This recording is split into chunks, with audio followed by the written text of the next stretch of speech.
This live SLU show is brought to you by the support of SLU members and the following sponsors. Visit SLU.com to become a member today.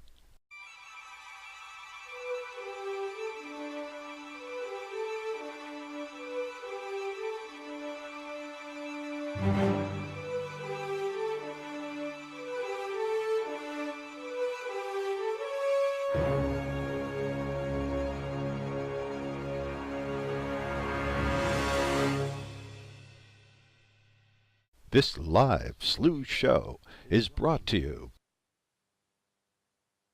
Well, hi, everybody. This is SLU. I'm Bob Berman, and we are beginning our full coverage of this extraordinary total lunar eclipse. You've heard the media hype. It's not just hype. It's really happening. The largest moon that is going into eclipse until the year 2033. The mega moon, the supermoon, the blood moon, even NASA is calling it that, and the harvest moon, all combined into one package that's falling into Earth's shadow. What an event! And we're going to be exploring this, its mythology, its lore, its legend, its science. We'll be talking to a Vatican astronomer. The Pope is visiting the United States. So, hey, what the heck? We'll be seeing how it affects people and animals. We have interviews. We have a SLU team in Britain, one member in Stonehenge, one of our producers there. We have global coverage here of this mega moon or super moon, blood moon, harvest moon, super eclipse. Hard to not get involved in all of the media hype because it's worthy, and it's the largest moon of the year. Imagine that, just as the moon comes to its largest position of 2015, it goes into Earth's shadow, and it's the night of the harvest moon. What does that mean? What is the harvest moon? What is all this stuff? Well, that's what we're going to be exploring tonight. Wow, we've got so much. And the eclipse itself, there's a initial part that really can't be seen very readily, where the moon goes into our penumbral shadow. That's the part where the sun is partially blocked for anyone who lives on the moon, namely no one currently. If the astronauts were still there, they'd see this. And then the actual umbral eclipse begins at almost 7 minutes after 9 o'clock Eastern time. This is widely seen. Western Europe, most of Europe, our Canary Islands main telescope here at SLU, the entire United States. Wow, what an eclipse. Are we going to see it? I mean, we have so many feed partners. We have so many telescopes trained at this. Of course we're going to see it. Even if one was clouded out, we would use another one. You're not going to miss that. We'll have different magnifications. We're going to be watching the changes in coloration. But one thing we do want to know is, what kind of weather hand have we been dealt? And to answer that question, we have our own meteorologists on board. Fortunately for us, we have Scott Sutherland of the Weather Network. Those of you in Canada know, of course, what that is. That's the equivalent of the Weather Channel in the United States. And Scott is also an expert on the weird effects that our atmosphere has on the moon. So we're going to be joining him again when the eclipse is just about fully underway and see what weird, strange effects, colorations, and other things to look for and that are actually happening. But first things first, let's find out about the weather in the various places that the eclipse is happening. Hey, Scott, thank you for being here. Hey, Bob, no problem at all. Glad to be here. And so, did we get lucky or not lucky tonight? Plenty of people are getting really lucky with this particular eclipse. Just looking at North America, there's one band of cloud coming down over northern Ontario and northern Quebec. So anybody in Thunder Bay may have a little bit of difficulty seeing this particular eclipse. There's a little bit of cloud over top of the U.S. Northwest and over California and Nevada, but I don't think that that's going to spoil the view for too many. Um, the southeast is a big concern. I don't know how much people are actually going to see down there, except that some of it might be upper level cloud, which will just maybe make the moon look a little bit more diffuse, but it probably won't block anything. But up through Ontario, Quebec, and the south along the St. Lawrence Valley into Atlantic Canada, northeastern United States, the Midwest, the Southwest, the Northwest, and southern British Columbia, and through the southern prairies, all very likely beautiful viewing conditions tonight. Maybe a little bit of low cloud, but Absolutely. that might even just enhance the view. Wow, that's just what we wanted to hear. And that's great Indeed. because we're going to urge everybody, although, of course, we want you here tuning in on the show because this is the only place we're going to learn all the details from our team of professional astronomers and experts all around the world and all the strange things, odd aspects of the moon that we're going to cover. But at the same time, we want you to go out at some point, look up at the sky, and let it in, take it in, see it yourself. So this is good news from Scott that the weather looks like in most of the places for this eclipse is going to cooperate. What about in Europe? What about our European SLU members? What have they got in store? Now in Europe, it looks like Ireland and northern UK, Dublin, Glasgow, Edinburgh, probably not going to have a good view of this. They're most likely already overcast. Now, in the central parts of the UK and the southern UK around London, Wales, they actually might have a pretty good view. I thought there was going to be some cloud moving in later in the night, but from what I'm seeing on their website, they seem to be actually fairly clear. So they might have a pretty good view. The rest of Western Europe looks like they're also very clear. Let me bring that up again. Yeah, here it is. And that's actually, yeah, very, very clear. Clearer than the previous forecast, I think. So everywhere that the eclipse will be visible there, I think they'll have pretty good viewing conditions. Maybe northern Italy might not, but I'm not sure how much they would see of this at all anyway. So they can tune in to SLU to watch it. Great. And speaking of SLU, one of our main SLU observatories in the Canary Islands off the coast of Africa looks like we may be in good conditions as well. Am I seeing correctly? And Yeah, there it the is. Canary We're Islands looking look at a like live they're in a image fairly from clear that spot there. observatory right It's now. only down further to the south along the coast that seems to have a lot of the cloud. Okay, and yeah, you can see it actually in the lower left part of the image. You can see some clouds low in the sky. And that bright thing, it looks like the sun. The sky looks blue. If you didn't know better, you'd say, hey, why are we bringing you an image of the sun? But no, this is a wide field, all sky view of the moon. That's the moon itself. Of course, the observatory, which you can see parts of in the foreground, is zooming in on the moon. So we're going to be watching this eclipse in various kinds of magnification. And so far, so good. We've got great clear weather for it. And Scott, so glad that you're on the ball there, bringing us global forecasting for this event. And we're going to return to you later on in the show when we talk about how our atmosphere is affecting the Earth shadow hitting the moon. I know Earth shadow tapers like a chopstick. It gets narrower and narrower, but it's still bigger than the moon by the time the moon ventures into it. So, and yet it's not a black shadow. You know, when you and I or any of our That's right. viewers walk down the street, we cast dark shadows on the sidewalk, but our planet shadow is not uniformly black or even gray, is it? No, it's not actually. It tends to be fairly red in the center, which is what makes the total eclipse look so red.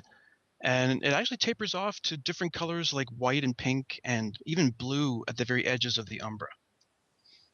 All right, so we're going to be looking Yeah. for that as the moon goes into our umbral shadow. Interesting. The moon at Yeah. 250,000 miles away is the only celestial object in the universe that is close enough to go into our main shadow, our umbral shadow. So we're going to see that happen tonight. Of course, there has to be a perfect lineup with the sun and the moon and the planet Earth.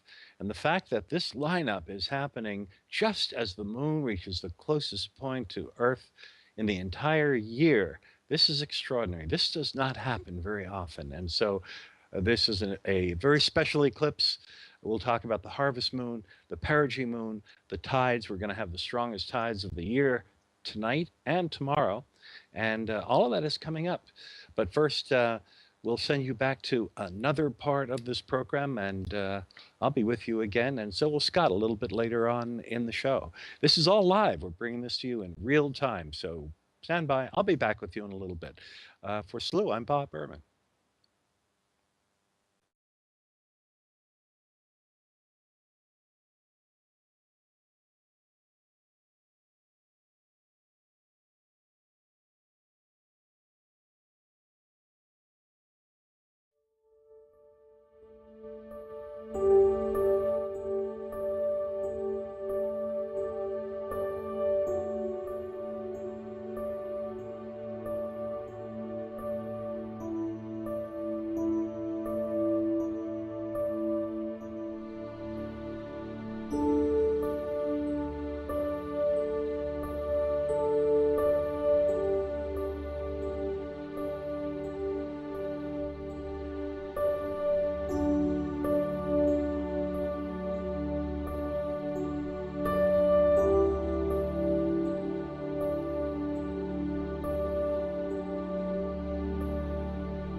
Hi, my name's Will Gator, and thanks for tuning in to our live coverage of the September 2015 total lunar eclipse. So why are we seeing a lunar eclipse this evening at this specific time? Well, the moon of course orbits around the Earth, and over the course of the month we see its phase change, the amount it appears illuminated change, from new moon where we can't see it at all, where it's essentially between the Earth and the Sun, and then it moves round so that we see a crescent phase, and eventually we get a full moon when the Earth is in between the Sun and the Moon. The phase then works all the way round back to new moon.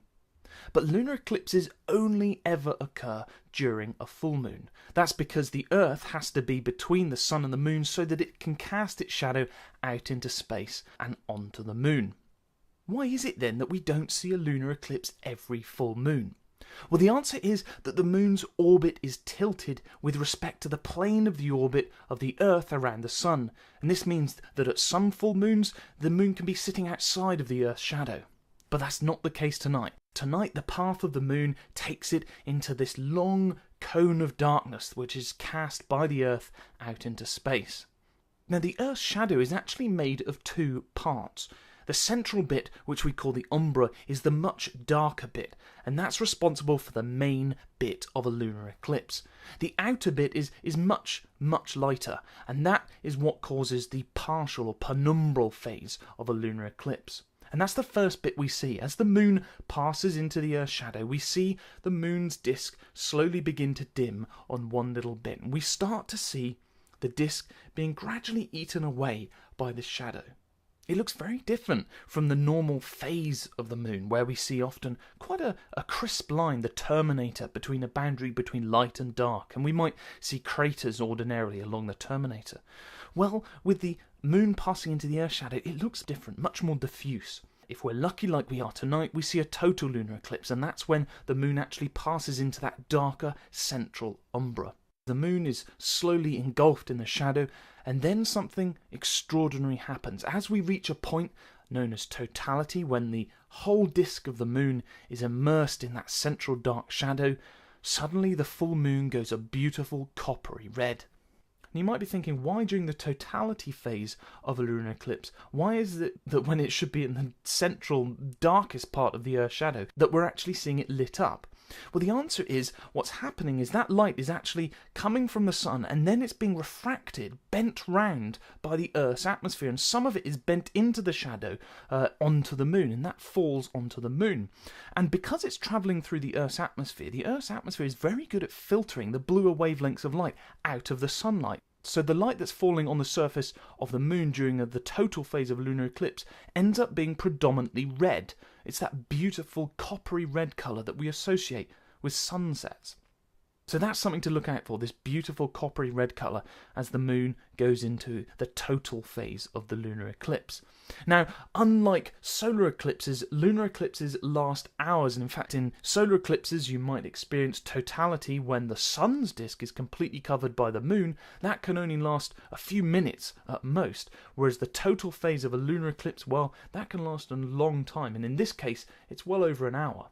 Now eventually the Moon will start moving out of the umbral shadow and even moving out of the penumbral shadow too, and we essentially see the whole eclipse that we've seen so far in reverse. So the Moon passes out of the central shadow, that we lose that lovely coppery red colour, and eventually we see the shadow sort of receding across the face of the Moon. And after a while the full Moon will be restored to its beautiful silvery brightness as normal. Now this total lunar eclipse is actually quite special because during the course of the eclipse the Moon will be at a point in its orbit known as perigee. So what does perigee mean? Well, just like the orbits of the planets aren't perfect circles, the Moon's orbit is elliptical as well, and that means that sometimes it's a little bit further away than normal and sometimes it's a little bit closer. And it just so happens that tonight during the course of the eclipse, well, as the Moon is full and as it's experienced this total lunar eclipse, it's also at the point of perigee, and so it will be bigger than normal and it should be a little bit brighter. Now you might struggle to actually notice the increase in angular diameter, the increase in apparent size essentially of the moon, unless you've got incredibly good photographic memory from the last time you saw maybe a full moon or the moon when it was a little bit further away. But before the eclipse actually starts, experienced observers should be able to notice that the moon is actually a little bit brighter than it is normally. So that's why you'll see often people calling tonight's moon the mega moon or the super moon. Now the lovely thing about lunar eclipses is you don't need any specialist filters to observe it like you do with a solar eclipse. Binoculars are a great way to enjoy it. Of course, if you have cloudy skies, then we hope you enjoy our live images here on slew.com.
Hello, and thanks for joining us for our Mega Harvest Moon Eclipse show. My name is Trisha Ennis. I'm the producer here at SLU, and right now I want to show you around a brand new feature here, the Golden Record, a place for all of us to come together to share what excites and inspires us about the universe and our place in it, something that humans have been doing throughout all of human history. The moon and the sun, as the biggest and most obvious objects in the night sky, are the centerpieces of ancient cultures worldwide.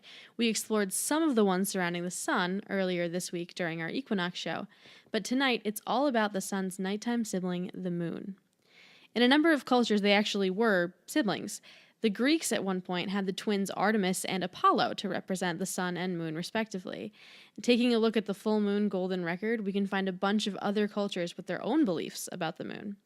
Like the Korean story about how the sun and moon were created, which bears a resemblance to the story of Little Red Riding Hood. According to the story, a tiger chased a brother and sister up a tree after eating their grandmother and dressing in her clothes to get a bigger meal.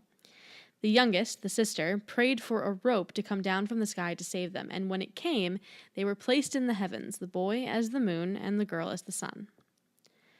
We've all heard of the man in the moon, but what about the rabbit in the moon? According to entries on the Golden Record, it's part of a number of cultures, including Native American, Japanese, and Chinese. In Native American tradition, the rabbit is a hunter who catches the man in the moon, stealing from his snares. When the rabbit captures the man in the moon, he throws things at him, like snow and clay, and then the man in the moon threatens to kill the rabbit if he doesn't set him free before dawn. When the rabbit finally does, the man glows so brightly he scorches the rabbit's fur, turning it gray. These are just a few of the many different myths and legends you can find about the moon and other objects on the Golden Record. If you'd like to check out others, just follow the link on SLU's homepage. And if you're a SLU member, you can actually log in and start adding your own items to the ones already there. Later in the show, we'll have more from the Golden Record, including the ways the moon has inspired artists and poets. But for now, just keep watching as this eclipse unfolds.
Hey, well, this is Bob Berman. I'm back. This is Slew, and what an exciting, beautiful, lyrical event. I love this music. I'm not the producer here, so I didn't put that music in, but wow, it sounds so celestial, so dreamy, and so appropriate for this, the rarest eclipse that we've had in, well, since the 1980s, early 1980s, and we're not going to have again until 2033, when the biggest moon of the year, the moment that it's at its biggest, that's coming up in less than an hour now, happens just at the harvest moon and just as it goes into eclipse. A blood moon, a supermoon, a mega moon. The media are just going crazy with this, as well they should. And we can already see signs of it starting. It's not really starting. And I think to help us talk about this, do we have our, we do. There is Will Gator. Where the heck are you, Will? You're on a different continent, aren't you? I am. I'm all wrapped up warm this evening. I'm out in my garden, would you believe? I've got my telescope behind me, and I'm imaging the eclipse, and it's fantastic. I can see it there. In fact, the northwest limb is really dim. Just since I've been, talking to Trisha, our producer, it's really started to dim. And this is strange, isn't it? In this segment, we're going to talk about oddities of the moon. And I think let's each rattle off some of the strange aspects of the moon, even when it's not an eclipse, because it's an odd object. But lest anybody wonder what's going on, we still have 5 minutes to go before the umbral shadow of our planet hits the moon. So, why are we seeing that change in coloring already? Do you want to tell everybody why should there be any change at all since the umbral eclipse hasn't even begun yet? Well, basically the eclipse has essentially two parts. So there's a partial part, a sort of penumbral phase, and that's what we're going through now. So the moon is slipping into that lighter shadow. We call it the penumbra. And in fact, if you look at the live pictures that we've been showing, I think this is the picture I took just a few minutes ago. In fact, can you see that crater in the top left there? There's a very sort of bright white splodge almost. Yeah, That's the I believe crater that's Aristarchus. Absolutely. Aristarcha, one of the brightest craters on the moon. And yet, look at it, Bob. It's really been dimmed, hasn't it, by that shadow? Yes, it had. Did I impress you by happening to know the name of that crater on the moon? We didn't You even did. rehearse this. You did. You did. Yes. You know how much I love the moon. You know how much I love the moon, Bob. But as we were saying, so the moon is going now into this lighter shadow, but the bit that we'll wait for is when it goes into that umbral shadow. That's when it goes into the darkness, and we start to see, really, we'll see pretty much that moon disappeared, and we'll have to change the exposures on our cameras to pick up the much, much fainter light that will be falling on the lunar surface then. Yes, yes, absolutely. And for those of you who love the moon and want to know the features below that white spot on the upper left, there's a couple of other blotches. The one on the lower right of it is the famous Copernicus, the Mm. perhaps the most beloved of all the lunar craters, 54 miles across, about 100 kilometers across, and beautiful, 11,000-foot tall mountains ringing, and all these lovely features on the moon are going to get swallowed up. What's really happening, folks, is that if you were on the moon right now, standing, let's say, on the middle of it, you'd see about half of the sun blocked off by a piece of the earth. But if you were on the edge of the moon right now, where it looks like nothing's hitting it, what's really striking the moon right now is a little bit of sun. The sun is 98%, let us say, blocked out by the earth. So only a little bit of sunlight is hitting that section. Therefore, even though we have a little over 2 minutes to go before the official umbral eclipse, which is when 100% of that section of the moon is blocked off by Earth and gets no sunlight at all, except for some weird stuff from our umbral shadow that we'll talk about later. Nonetheless, you can see there's a gradation. It's not as simple as a sharp line between the eclipse and no eclipse. It's really the line on the moon between, on the upper right, we're looking at a part where perhaps only 1% of the sun is blocked off. Almost full sunlight is hitting that. On the lower left of the moon in this view, 99% of the sun is blocked off. So it's a gradation in actuality, and that's why it looks that way. I love it. Don't you Yeah, love this? And this is one of the cool weird things about these lunar eclipses, is exactly what you're saying, Bob, is this, it's a diffuse line. It's not like the Terminator. You can't see craters with their edges and their terrace walls just peeking up above the darkness. It's a very strange view. And actually, if I have a look back now, literally in the couple of minutes I've been talking to you now, that edge has dimmed and it looks nothing like a normal phase. So if you're watching the show, go out, pop your head out the window now, because this is such an unusual thing to see, this particularly shading that you're talking about, Bob. That's right. And drag the kids out. If you've got kids, and I know somebody who almost has a kid around here, because his wife is due any minute now, is why I shouldn't be spilling the beans about that. But yeah, drag them, wake them up. I know in much of America and certainly in Europe, it's the wee hours of the morning, or at least it's after sunset, and the kids have to go to school tomorrow. What the heck? Wake them up. They'll always remember this moment when their parents dragged them out of bed, took them outside, and said, "Look at that. That's our moon going into Earth's shadow." You can even explain that, hey, you and I cast a shadow when we walk down the street. There's our planet's shadow. And the moon, which is the only object in the known universe that travels its own width per hour. I mean, crazy. 2,160 miles across. Its average speed is 2,280 miles per hour. It goes its own width per hour. And so it's moving now toward the lower left in its actual orbit around Earth. This isn't some optical illusion. We're seeing its orbital motion as it plunges into Earth's shadow. Isn't that remarkable? And actually, we're literally approaching the second that we begin the moment when it's going into the umbra that we mentioned just a few minutes ago.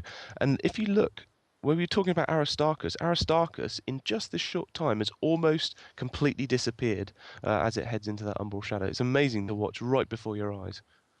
Yes. Some people are a little, I won't say appalled, but a little surprised that the edge of the shadow is not sharp.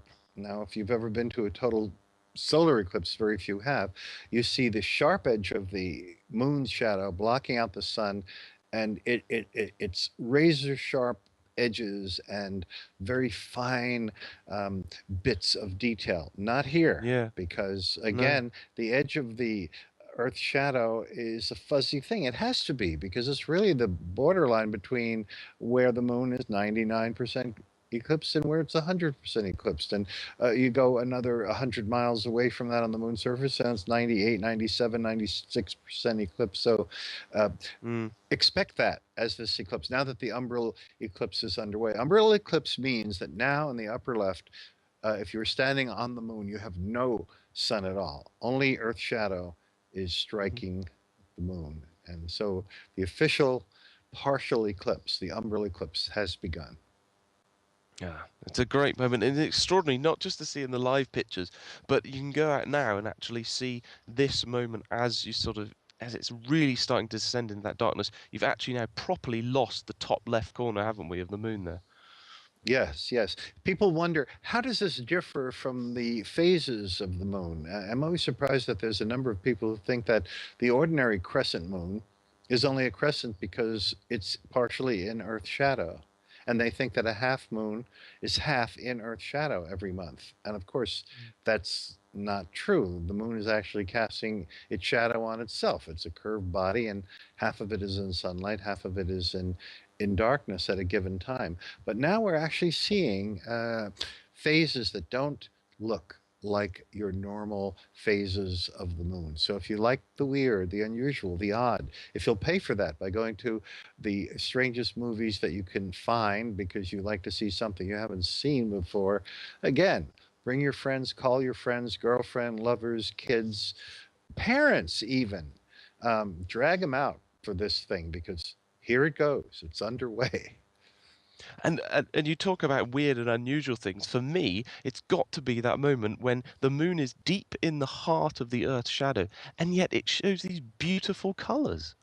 I mean, why is that? It's that beautiful thing, that the same reason why our skies are blue, and this weird combination of that effect and the fact that the Earth's atmosphere bends the light. I just think that's incredible. I know you're going to talk loads more about it later on the show when it actually happens, but that to me is one of the real magical things of a lunar eclipse.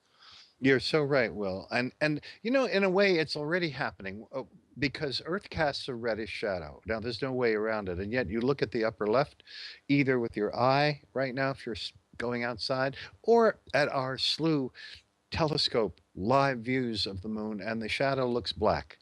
But in truth, it's really red. The only reason it looks black, either to the eye or to our equipment, is because we're taking the correct exposure for the moon itself. And so will your eye. If you go out and look at it, you don't have to think about it. Your eye adjusts. The pupil changes its size. The retina actually has photochemical changes.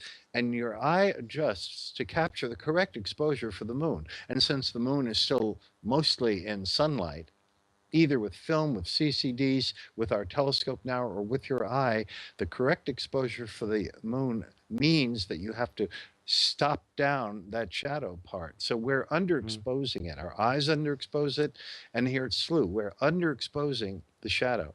We could do it. We could change the exposure and bring you the true red color of Earth's shadow even now.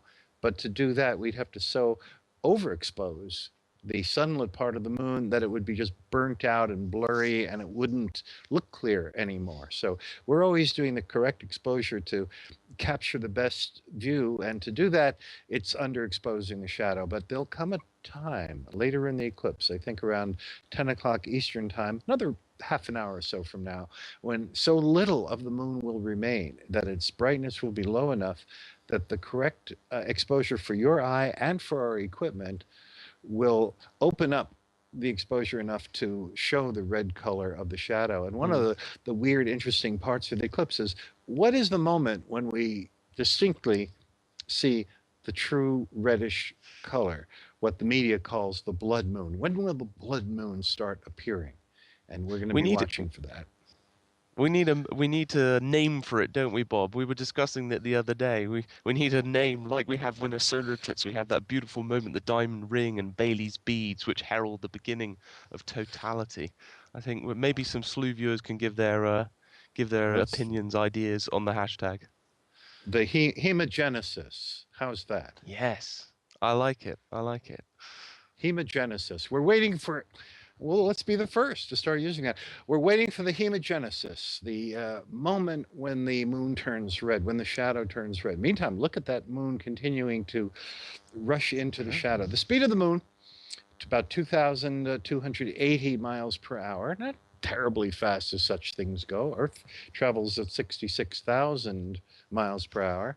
If you're in the part of the world that uses the metric system, which is essentially everywhere except for the United States, think of Earth going about 100,000 kilometers per hour, a little over that, and the moon moving a mere 3,700 um, kilometers per hour, much slower, but it's fast enough to move its own width per hour. And then that means that in 1 hour, it'll go from having just touched the moon's edge to being fully immersed. And if you look at the eclipse timings, sure enough, this partial eclipse began at, I'll use Eastern time for the moment, at about 9:07, and the total part begins at 10:11, just 1 hour and 4 minutes later. So it all makes sense. It's great for things to make sense in the universe. Certainly, there's enough chaos here on Earth.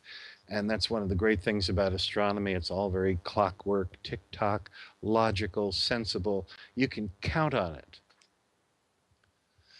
Yeah, absolutely can. That's the beauty of it. So, weird things about the moon. You know, in this segment, let's just each give a favorite strange thing about the moon since the eclipse is so odd. I'll go first. I think my favorite thing is that when the moon is struck by a large meteor or when it got hit by a descent stage, an unused descent stage in the Apollo mission, it started shaking like a giant gong. It rang for as much as 2.5 hours without stopping. On Earth, when we get clobbered, our vibrations dampen out in just a minute or two at most. But on the moon, it keeps going wah, wah, wah, wah, wah, like a giant gong and rings, shakes, vibrates for hours, which seems to indicate it has, unlike Earth with our liquid molten core, although the solid, the very middle of the Earth is solid, the moon must have a solid crystalline core that translates vibrations back and forth and back and forth, and the whole thing rings like a bell. I love that. How about you? What's a favorite moon factoid for you, Will? Well, you know me, Bob. I'm an astrophotographer. I love taking pictures of the moon, and one of the cool things I think about the moon is we always think of it as being this sort of monochrome object, black and white, right, without any color. But actually, the color, the actual surface, has some very, very subtle surface color variations that you can actually bring out naturally. I mean, you can enhance them, obviously, in Photoshop and programs like that, but those colors actually are there, and they correspond to real geological differences between different portions of the moon. So you get some really titanium rich lunar seas that are very blue, and when you bring out that color, it really does come out blue. So yeah, if you think that the moon is monochrome, well, there's very subtle color variations. It's awfully subtle, I will say that. You know, the Apollo astronauts had color film, and it looked to me like, but that shows you're the photographer, I'm not. It looked to me that they were wasting their color film there because, I mean, look at it. It's Yeah. pretty. It looks pretty black and white. So good From for the you surface. that you have the eye to see these subtle differences. Well, you have to bring them out. You have to bring them out on camera. But yeah, you're absolutely right. I mean, the surface, the Apollo astronauts, wasn't it that they described it as sort of being like sooty, really dark, charcoaly color, and we think of it as beautiful, silvery. So look at that silvery moon. That's extraordinary. But My goodness, this is so great. I'd love to go on and on, but I know here at SLU we have so many different segments. We have a taped yes, interview with the Vatican astronomer. I mean, can you believe it? We're going to be talking about lore and legend and the way our atmosphere changes the colors. And during all this time to come, for hours, we're going to be with this. We're going to watch the moon now as it creeps closer and closer. We have our countdown clock ticking away towards totality, but forget about totality being the be all and end all. The whole thing is wonderful and weird and odd. And look at that phase. Now, this doesn't look like a shape that you'd ever seen in any normal lunar month, right? no, no, And so I urge all of you, just as Will just did, go out if you have clear skies, take a look at it yourself, stick with us, and we'll keep telling you very cool things about it. And we'll be back a little bit later to talk some more about this. Thank you for joining us. We're continuing for hours. Don't go away for our mega harvest moon eclipse, the last one for the next 18 years or so. This is Will. I'm Bob here at SLU. We'll be back. Stick with us.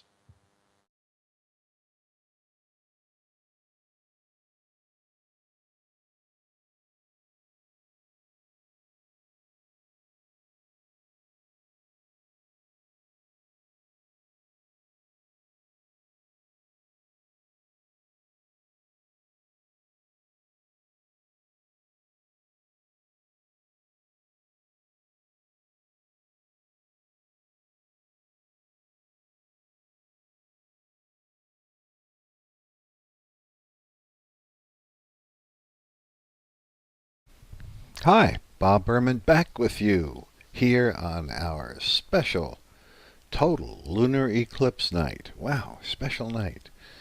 Lunar perigee, the closest moon, the harvest moon. But what is all this moon stuff? Why is the moon so important?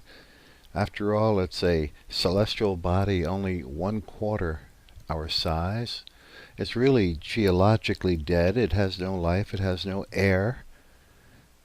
Other than the fact that it's nearby, only 250,000 miles away.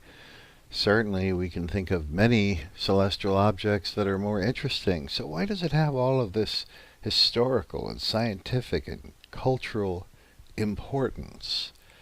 Well, there's a lot of things. Everything since discovery of that it came about by an object colliding with Earth about 4 billion years ago. That bam, the combination of this Mars-sized object and our own planet produced the moon.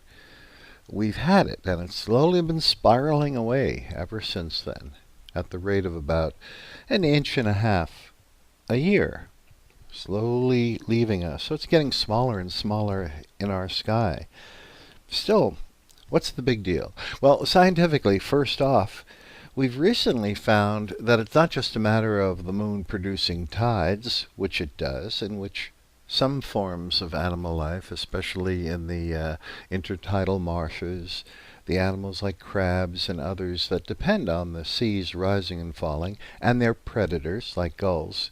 Beyond that, it turns out that all life on Earth would have probably been impossible without the moon. That's because the moon stabilizes Earth's axial tilt. Right now we're tilted about 23.5 degrees. And it's been calculated that without the moon, we would slowly undergo wild changes in where our tilt points, so that we would sometimes be pointed directly toward the sun, which would make everything too hot for many thousands of years at a time. It would be broiling. Life could not exist.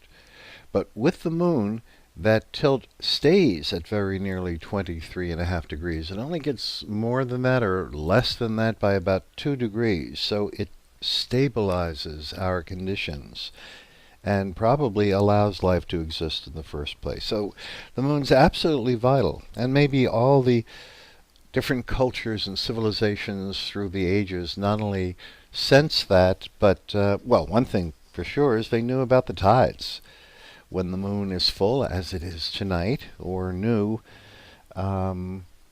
it lines up with the sun. Even though the lunar tides by themselves are more than twice as powerful as the sun's, the two can either subtract from each other or add to each other. Tonight, when it's full, they add to each other, producing spring tides, which has nothing to do with the season of spring. It just means that the waters come up higher. The highs are higher, the lows are lower. It's as if it's all springing out at us, or maybe springing like a water spring on the earth. More water is what is the result of that. So the moon is totally important in terms of that, and regulates this kind of life. And the ancients all knew that. They also had this fascination with the moon because of its brilliance in the night sky. Although, to tell you the truth, it's less bright than most people imagine. Let me test you out on that. If you were to be asked, what is the difference between sunlight and moonlight? How many times brighter is a sunlit scene than the same scenery at night lit up by the full moon? What would you say? Do you think sunlight is 100 times greater than moonlight? 1,000 times? Very few people would guess that it's 450,000 times. About 500,000 times fainter than sunlight. And the reason we don't perceive that is because there are photochemical changes in our eyes. It's not just the changing pupils of our eyes, but the retinas themselves change their sensitivity. So we don't really perceive this huge difference in brightness between the sun and the moon. Nonetheless, the moon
Hi, I'm back.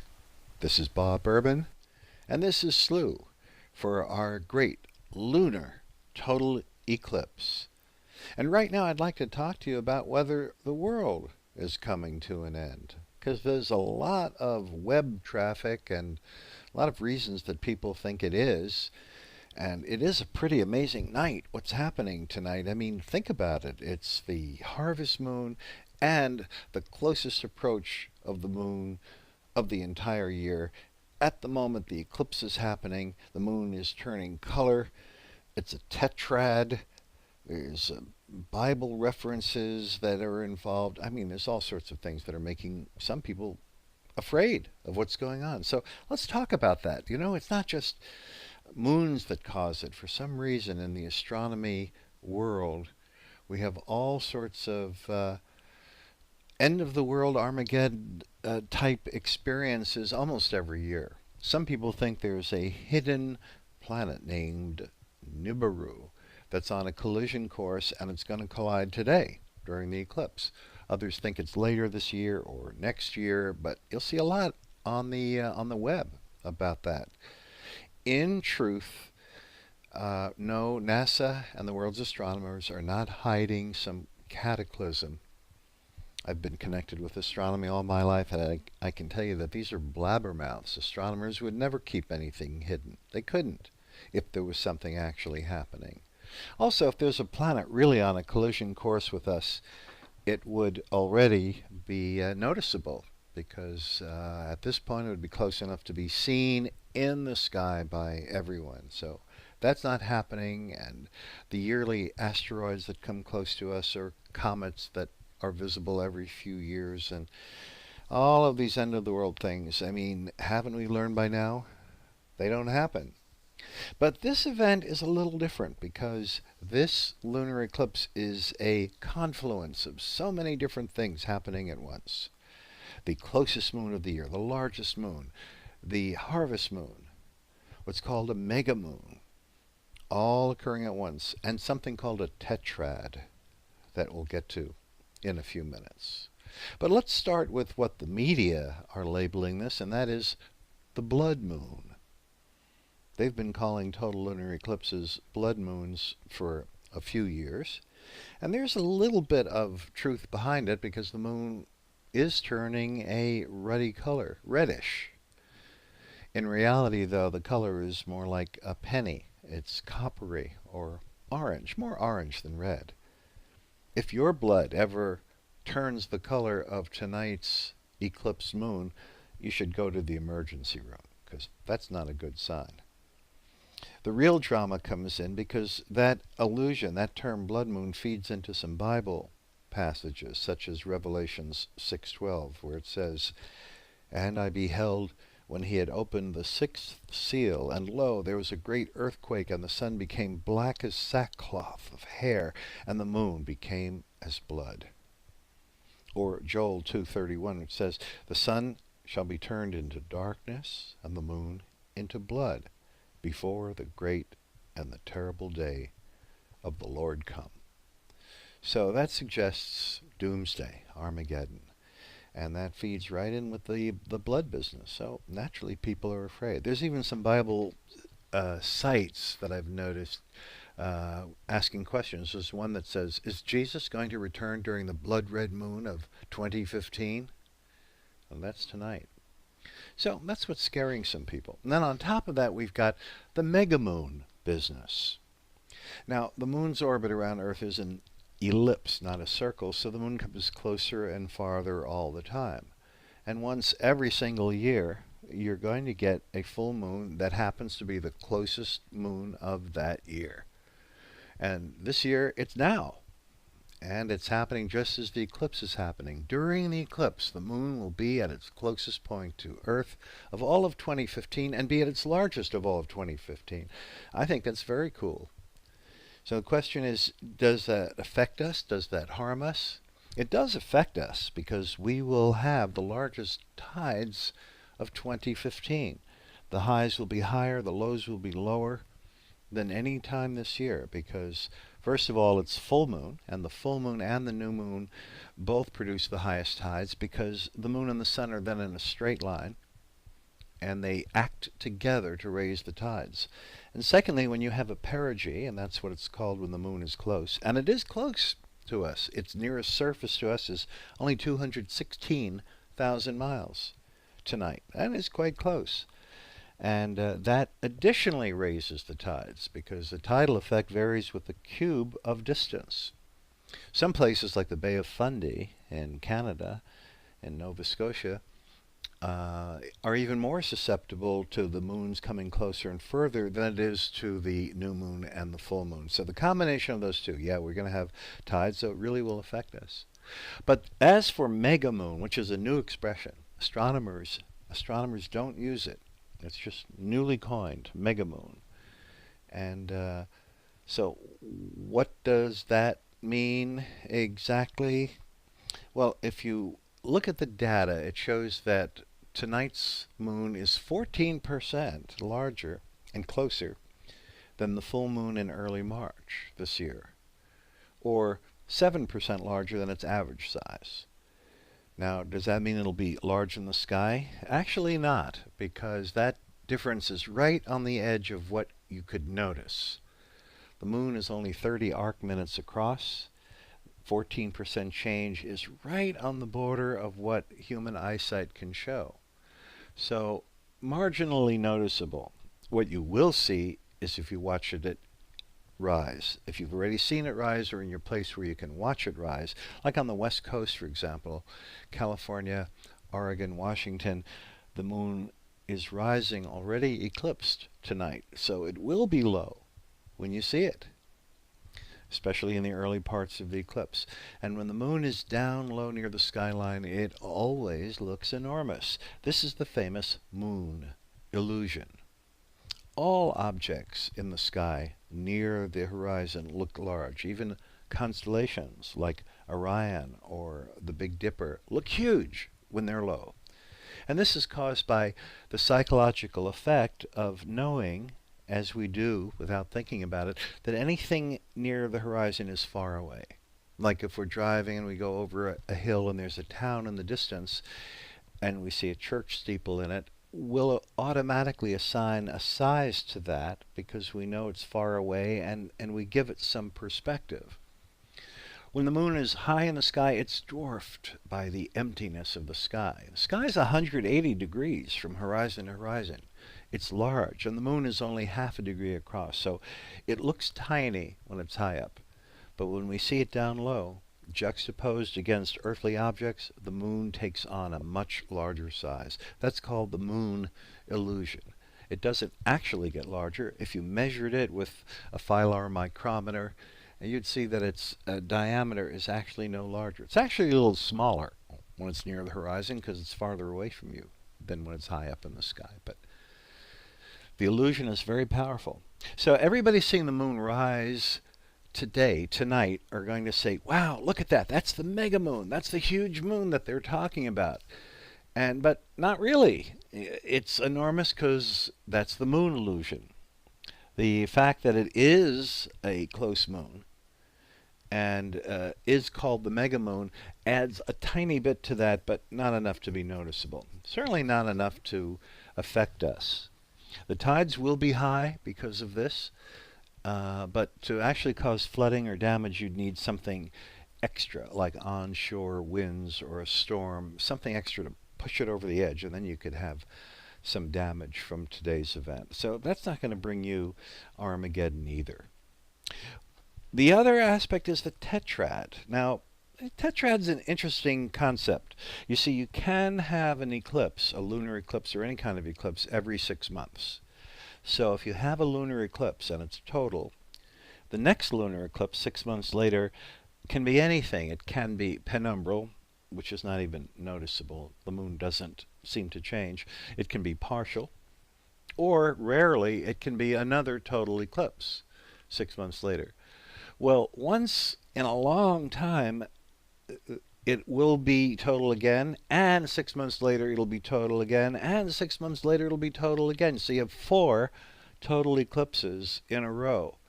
Every 6 months, another total lunar eclipse. That's called a tetrad. They were very rare for centuries. There was not a single tetrad from the year 1600 to the year 1900. None at all. But now it's different. In the 21st century, there are 8 tetrads. So we can't really say that it's a honestly rare thing during our lifetimes right now. So yes, it's a tetrad eclipse. This is the final one of the tetrad, by the way. We had one earlier this year on April 15th. We had 2 last year. This is the final one in this series. So that's kind of cool, but it's not the doomsday. And we do have the harvest moon tonight that's happening at the same time. That's always the nearest full moon to the September equinox. When have we ever seen that go into eclipse? Maybe once before, if we're old enough to remember it, but that's kind of rare. So it's a rare event. It's a cool event. We're covering it here at SLU. We're very excited about it. But as for the end of the world, I don't think so. But we'll find out as we keep watching it tonight. We'll see if we're still around in another couple of hours. I'd wager that we will be. So let's keep watching. Let's keep enjoying this. For SLU, I'm Bob Berman.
Hey, this is Slew.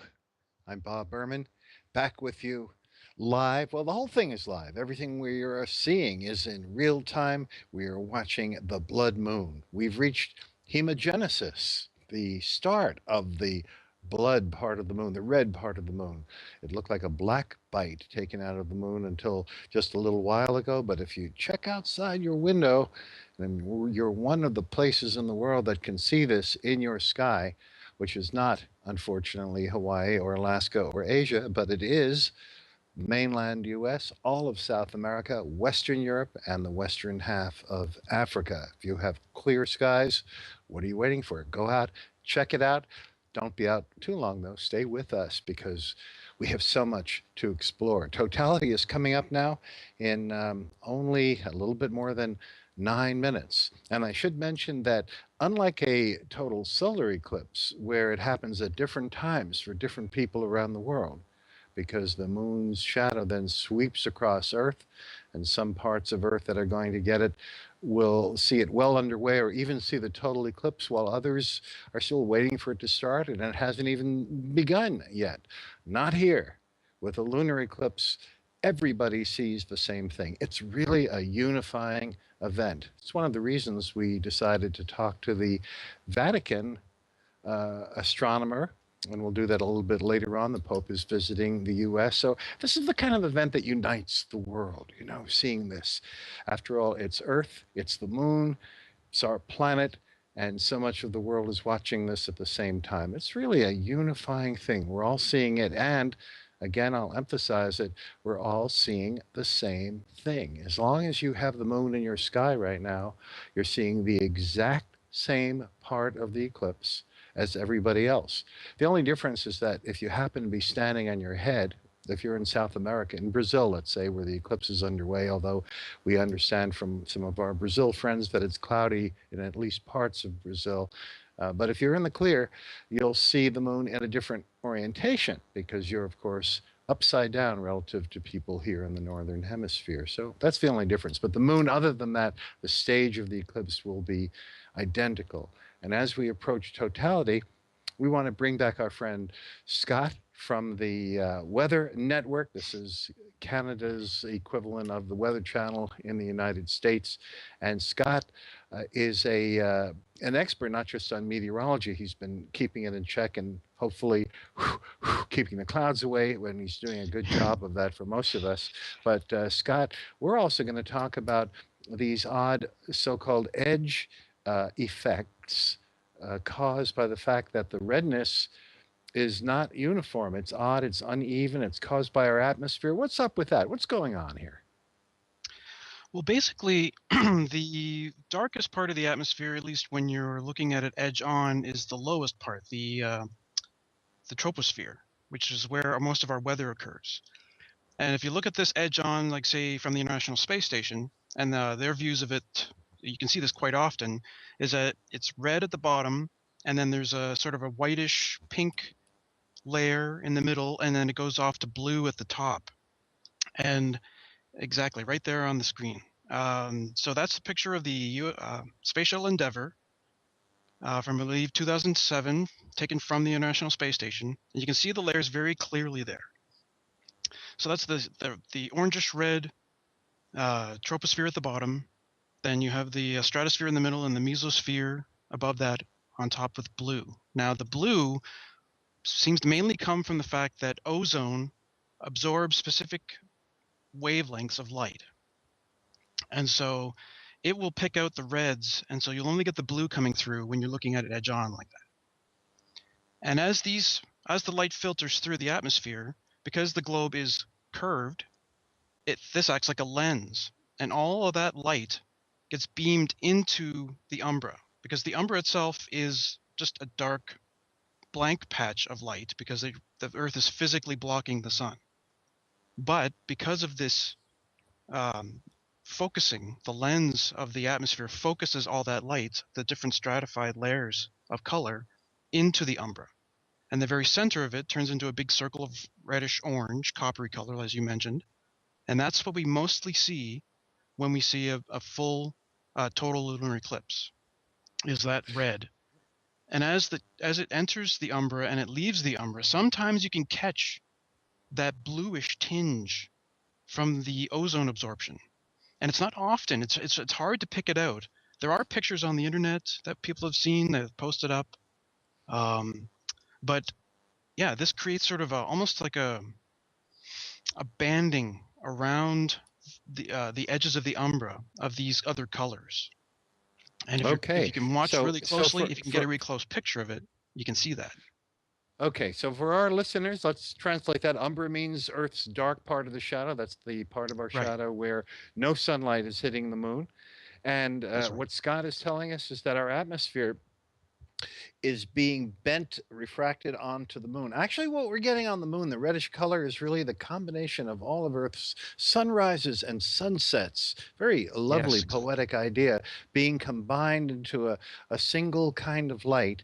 And the uneven color, as he's explaining, is due to these effects. Now, as the eclipse reaches its total part, and we only have 4 minutes to go before that happens, either look outside or join us with our many feed partners and our main telescope in the Canary Islands and take a look at the color of the moon. Note how uneven it is. And this is what Scott is talking about, these different parts of the atmosphere that are throwing light onto the moon. Let's see if we can see any. He said that there's occasions when it's blue. I've never seen that in 50 years of looking at the moon. Honestly speaking, I don't think we're going to see any blue. I think any photographs of that, the web, you can show photographs of a hippopotamus flying on the web. So I wouldn't trust any colors, but let us be the observers and decide for ourselves without bias. Let's look on the moon and see what colors we see. Now, is it really the color of blood? The media is calling this a blood moon. I think you'd have to go to the emergency room if your blood ever turned this color. Scott, have you ever gotten a cut and seen your blood turn this color? No, I haven't. It's a little bit darker than that, a lot more reddish than that coppery orangish tinge. Good, good, good. So that's right. Yeah. Coppery, orange, maybe yellows. There's some white there. And when we reach totality, that's 3 minutes away now. Right now, we're still seeing sunlight hitting one edge of the moon. And you can look for yourself when you're outside. This looks so weird. It doesn't look like any kind of lunar phase. It doesn't look like a normal crescent moon. It looks like a little spot of sunlight, and all the rest of the moon is uneven because it's getting different degrees of depth into the umbra. The moon, in fact, in this particular eclipse, the moon is not passing centrally into Earth's shadow, but will be on the south edge of the shadow. So we expect, and correct me if I'm wrong here, Scott, that the top of the moon, the northern edge of the moon, will be the darkest. That'll be most centrally in the umbra. The bottom should be the lightest, maybe yellow, maybe different colors. Plus, it's going to change as the eclipse goes on, because once the moon is fully in our shadow, it's going to stay there for, I think, an hour and 13 minutes. So, and it's going to start 2 minutes from now. So why don't you help guide us a little bit on these final 2 minutes of sunlight? What are you seeing now that the rest of us should be paying attention to? Well, this view of the moon from the United Kingdom is actually a really good one because it's very close up. And it's, again, really hard to see these things because, I mean, we're just looking at the contrast between the very, very bright little edge of the moon on the bottom there and the rest of it, which is getting darker. But if you really focus on the part that's right on the edge of that brightness, you can almost catch a bluish tinge. It's very hard to detect. I mean, it may even be something I'm just seeing because I've looked at other pictures and seen it. No, I see that too. I see that too. It's Absolutely, very, that very looks faint, bluish. but it's there I, almost. I think it's very distinct, but the question is if you were looking at the moon directly yourself or with binoculars and not using any photographic techniques, would it look blue? That would really be the question. There's not much left would of the probably moon. We're take down using to a the last telescope 1 as they're minute using now. it here in the UK to get a very, very close-up view of it, because otherwise it would just be too much of a contrast, too distant away to really see that for yourself just with the naked eye. Yes. And now we've got just seconds left. The moon traveling at 2,280 miles an hour. That's several times the speed of sound. It's even faster than the Concorde used to fly. And at that orbital speed around Earth, carrying it around in 27 and a third days roughly, It's about to pass into our shadow. Now we only have 30 seconds left, and then the eclipse will be fully immersed in our umbral shadow. And at that point, what we see is a big function of the kind of exposure that we give it. Now, we have a number of feed partners along with our giant SLU telescopes. So look at this view, for example. In this view, where the exposure is a little different so that you can't even see any trace of reddishness. Whereas if you went outside and looked at the moon right now, I can assure you, because I just did that a few minutes ago, the moon looks red. How about you, where you are, Scott, in Canada? Do you have a moon in your sky, or is it cloudy? Unfortunately, a lot of cloud moved into southern Ontario, and so we're only seeing it in little tiny breaks between those, and we're hoping for a slightly larger break to come in, hopefully during totality, so that we can see the red moon in its full. But it's dicey at the moment, unfortunately. And we've got it. We've diced it up. We've reached hemogenesis, the moment of the blood moon's beginning. Actually, we've been seeing it looking red, of course, as we've approached totality, but here we are. We have reached totality. Look at that yummy, scrumptious unevenness in the lighting on the moon. And this is something that is not an artifact. If you go out and look at the moon yourself, if you have clear skies, and we urge you here at SLU to glance up, even use binoculars, and see for yourself this great uneven lighting on the moon. It looks like it's not totally eclipsed. It looks as if part of the moon is still receiving full sunlight, but it is not. So why don't you explain to us again how the different parts of the atmosphere are producing this unevenness, Scott? Well, basically, it's due to the density of the atmosphere at the different levels. So down in the troposphere, it's the densest part of the atmosphere, thickest part, and so there's more molecules of air in the way as the sunlight passes through, that it gets scattered more. And since light scatters starting at the blues and going towards the longest wavelengths, the only ones to really make it out the other side and get focused into the umbra are the oranges and the reds and the infrared, if that makes it through as well. Then after that, the higher up, there's less air there, less molecules, more light gets through. But as you go a little bit higher, that's when the ozone starts to actually capture some of those wavelengths and completely strip them out. And so that's when you get that Wow. blue color that can creep in on the edges.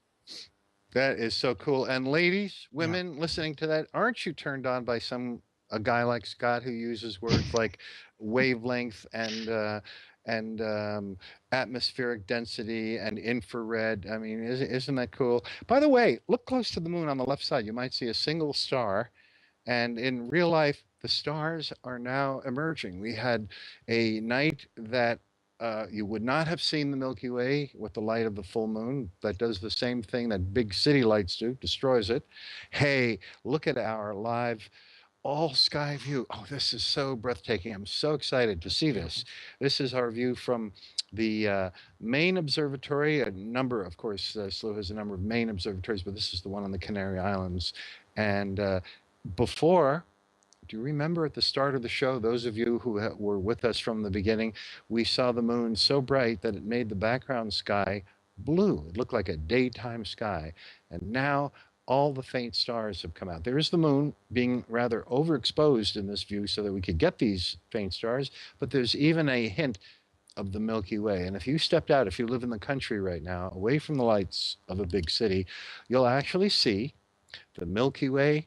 You'll see the fainter stars. The moon is in the constellation of Pisces, a rather faint constellation. You'll see that there's no bright stars around it, but the fainter stars are all there. Whereas a mere hour and 10 minutes ago, before the eclipse started in earnest, there were very few stars out because we had the moon so bright that it was only letting the brightest of the winter or late fall stars bulldoze their way through that bright moonlight. So there's been a metamorphosis, a change in the sky, not just a change in the moon. Now we're going to come back to you in a little bit, again, live. In between, we're going to show you more views from our feed partners, more music, interviews.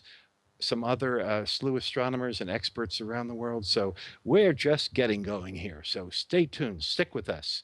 This is SLU, our coverage of the great 2015 mega moon, supermoon, blood moon, harvest moon, total eclipse. I'm Bob Berman, and back with you in a little bit.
Hey, this is Bob Berman for SLU. So let's explore these strange full moons. Tonight, of course, is the harvest moon. So what does that mean? And what is the significance of all these various full moon names? Well, the full moon has always been special to civilizations through the ages. One reason is that it's the only lunar phase that's out all night long. It rises at sunset, it's at its highest around midnight, and it sets at sunrise, so it gives its light throughout the night. And on top of that, it's round, and the circle was considered the perfect shape to many early civilizations through the centuries. The size of the full moon produces another surprise. Its disk is much smaller than we commonly imagine or remember. If I were to ask you to put a value on the moon's dimensions, like how many would it take if you were going to pile them up one on top of another, starting at the horizon until you reached the overhead point, how many moons do you think it would take to stack up and go from the skyline to the zenith? Take a guess. Most people guess 30 or 50, and very few would come up with the right answer, which is 180. In other words, the moon is only a half a degree, so 180 reaches the 90 degrees that goes from the horizon to straight overhead. So the moon is actually much smaller than we remember it to be. If you wanted to completely stack the sky, pack it up with moons, it would take 105,000 moons. And none of us would guess that. In other words, the moon is much, much smaller than we perceive it to be or remember it to be. Now, for thousands of years, observers have been baffled by all sorts of lunar puzzles and paradoxes, mostly surrounding the full moon. And this happened long before Galileo aimed his first telescope at the moon in 1610. And a lot of these bizarre lunar qualities tormented the greatest minds throughout the ages. For example, there's the full moon's seeming flatness, which is noticed by the ancient Greeks. Whenever a ball, a sphere, is illuminated straight on by a light source, its center appears much brighter than the edges. Try it yourself with a ball or an orange and a flashlight. This routine effect is caused by the light being more direct and intense at the ball's center, plus the fact that only the middle of a ball is perpendicular to you and reflects more light straight back at your eyes. So the edges of a sphere always look darker, and you probably did this in drawing class, as a way to create a sense of three-dimensionality. This is such a common experience, it's a big part of what makes any globe seem three-dimensional. But the ancient Greeks noticed that, as bizarre as it seems, the full moon completely lacks this dimensionality. It seems perfectly evenly lit, as two-dimensional as a dinner plate. It looks like it's painted onto the sky. And even through telescopes, the full moon lacks any limb darkening along the edges. And it retains such a completely even lighting, it really does seem painted onto the sky. Check it out before or after this eclipse. You'll see that when you see the full moon, you'll see this effect. It's really bizarre. And after some back and forth controversy in the 1980s and 90s, scientists finally settled the matter. You see, if the moon had a smooth, solid surface or a cloudy one or a liquidy one, it would show limb darkening. Instead, the moon's powdery terrain does not scatter light in all directions, but preferentially throws it back straight toward the source, the sun. So at full moon, when you're aligned with the sun, you're looking at the moon in the same direction the sun is, so sunlight comes straight back towards all people on Earth, and it lights up the moon straight on. So the light bounces directly back toward the sun and toward us, because we're in the same direction, evenly from the entire disk, like one of those highway signs. So see it for yourself, look for it, and then compare it any other time of the month to the non-full moon, which does have dimensionality. So full moons are special, and since there's 12 or 13 of them each year, it might be tempting to name each one. The Native American tribes did that. Most of them had names for each, for the January full moon, for the February full moon, but somehow the names never stuck. Still, sometimes on TV you'll hear an announcer say that this coming Saturday it's the strawberry moon. But they don't tell you that no astronomer calls it that, and that's not listed in any book.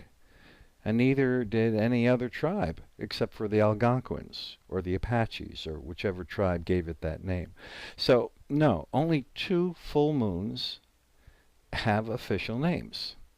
There's the harvest moon, that's the one tonight, which doesn't look any different from any other full moon. People think the harvest moon is bigger or smaller or redder or something, but it isn't.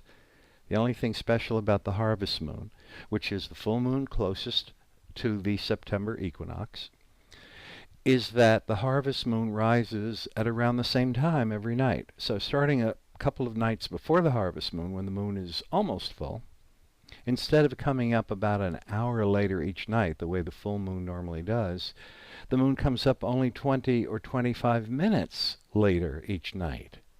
So the moon rises at more or less the same time, night after night after night, centered on the harvest moon. That's the whole special thing, and it is special. So you picture the busy farmer trying to complete his or her harvesting tasks and running out of daylight and getting frantic, and now the full moon, or nearly full moon, rises at that same time, sunset. Remember, the full moon always rises at sunset, to add welcome additional light. So that's why we call it the harvest moon. A month later, there's the hunter's moon. That's the other full moon that has an official name, which is defined as the next full moon after the harvest moon. And it has the same effect, more or less, of rising at pretty much the same time, night after night. Not quite as dramatic as the harvest moon, but almost. So those are the only full moons that have names. One of them is the harvest moon tonight. So the media, I guess desperate for extra moons to name, have a few others. One popular one is the blue moon, a phrase that only came about in the 20th century, and it really is defined, and it's pretty much accepted worldwide now. The blue moon is the second full moon in the same calendar month. Now, since the moon's period of phases from full moon to the next full moon is 29.5 days, and since all months except for February have at least 30, if not 31 days, it means that if there's a full moon on the first of the month, or even probably on the second day of the month, there'll be another full moon at the very end of the month, and that second full moon is called a blue moon. It's not that rare. We say once in a blue moon to suggest great rarity, but a full moon happens every 2.5 years on average. Another moon that's just recently starting to be added to our vocabulary is the mega moon. This is kind of a media thing because, again, astronomers don't use that term. And it's applied to a large moon. Because of its elliptical orbit, the moon can come closer and farther away, and every year there's got to be some full moon that's the largest full moon of the year. And so the media have started calling that a mega moon. And amazingly enough, that's also happening tonight. It's the closest full moon of the entire year tonight. So, of course, everyone's calling it a mega moon. In truth, it's only 14% larger than the smallest full moon, which was back in early March, and only 7% different from the average size of the moon, and you can't really see that in the sky. The moon really looks larger when it's near the horizon, when it's rising or setting, but other than that, you can't really tell the size difference. But on paper, at least, yes, this is the largest moon of the year, so it's the mega moon. So there you have it. There are the different full moon names: harvest moon, blue moon, mega moon, and all the rest. So enjoy it. Enjoy tonight's harvest moon. For SLU, I'm Bob Berman.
This is SLU.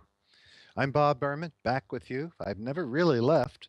This is all live, all happening in real time, and being brought to you by the SLU people, the production team headed by Trisha in the middle of Connecticut, our SLU chief engineer, Paul Cox, in the British Isles, Will Gator, our SLU astronomer. We've got feed partners on 3 different continents, bringing you feeds from Africa and Europe, the Canary Islands, our main telescope in the Canary Islands, Canada, the United States. It's coming to you from all over. And thank you to the entire team and all of you and all of our partners bringing you this event. And especially all of you viewers and listeners and SLU members who are watching this. Use that tag, SLU Eclipse, SLOOH, SLU Eclipse. If you want to talk to us, make a comment, ask a question, we're here. And this is a 5-hour event, and this is the middle of it. Right now, we have reached mid-totality. And that means as we look at the moon, we're going to see the most even, darkest lighting of the entire eclipse. We're going to switch from feed partner to feed partner and show you an interesting facet of it. And if you're in a place that has clear skies, and we know from so many of you who have contacted us that some of you are, you're watching the eclipse, and then you're also watching our coverage of it, which is great. This is what we prefer. Some of you have cloudy weather and are just relying on SLU, and that's great too. That makes us feel great that we can bring it to you in a way that you would not have seen it at all otherwise. So no matter what, as long as you're here, we're grateful for that. And so look at these different views. This is Ontario, Canada, that are struggling with intermittent clouds. Look at the color. I want you to compare the views from our different feed partners, because the identical event, I mentioned this before, but it bears repeating, is seen by the entire world. This is such a unitary, uniting event. When do we have so many people, let's hope over 1 billion people, watching the same thing, enjoying it, seeing an effect of our own planet, casting our shadow on the moon, our one and only natural satellite? So important for life on Earth. We used to think that it was important certainly for sea life, especially the creatures that rely on the tides, the rise and fall of the oceans, especially in the intertidal marshes, crabs, animals like that. They're predators like gulls. But now we know that life itself depends on having the moon, because Earth's tilt would change radically in ways that would make Earth too hot for many hundreds of thousands of years at a time. Were it not for the moon's stabilizing effect on our tilt, keeps it from tilting more than 2 degrees more or less than its present 23.5 degrees. So this is a part of the scheme, the system, the architecture, the design, whether you believe nature itself is intelligent. I suppose you could also believe that it's all a random design. Whatever it is, we're happy for it. We're grateful that we have what we have. We're going to be seeing another viewpoint when we have a interview with the Vatican astronomer spokesperson coming up soon on the show. Hey, look at this view. This is from South Africa. One of our feed partners showing you the moon looking quite dark. I'd say it's almost a brownish red in this. Notice that the lighting on the edge is now less pronounced than it was before. We're at mid-eclipse, which means the moon is most centrally inside Earth's main shadow, the umbral shadow right now. If you were a pessimist, we might call it the darkest, gloomiest part of the eclipse. An optimist, if you're away from the lights of any city, you can now see the splendors of the Milky Way and all the faint stars that were hidden from view during the full moon that preceded this. A lunar eclipse can only happen at the moment of full moon. Just so happens that not only is this the full moon, it's also the harvest moon. We've already talked to you about what makes the harvest moon so special. It doesn't look different from other moons. Some people imagine that the harvest moon is bigger or smaller or redder or more orange, something. No, no, no. Harvest moons look the same as any other full moon.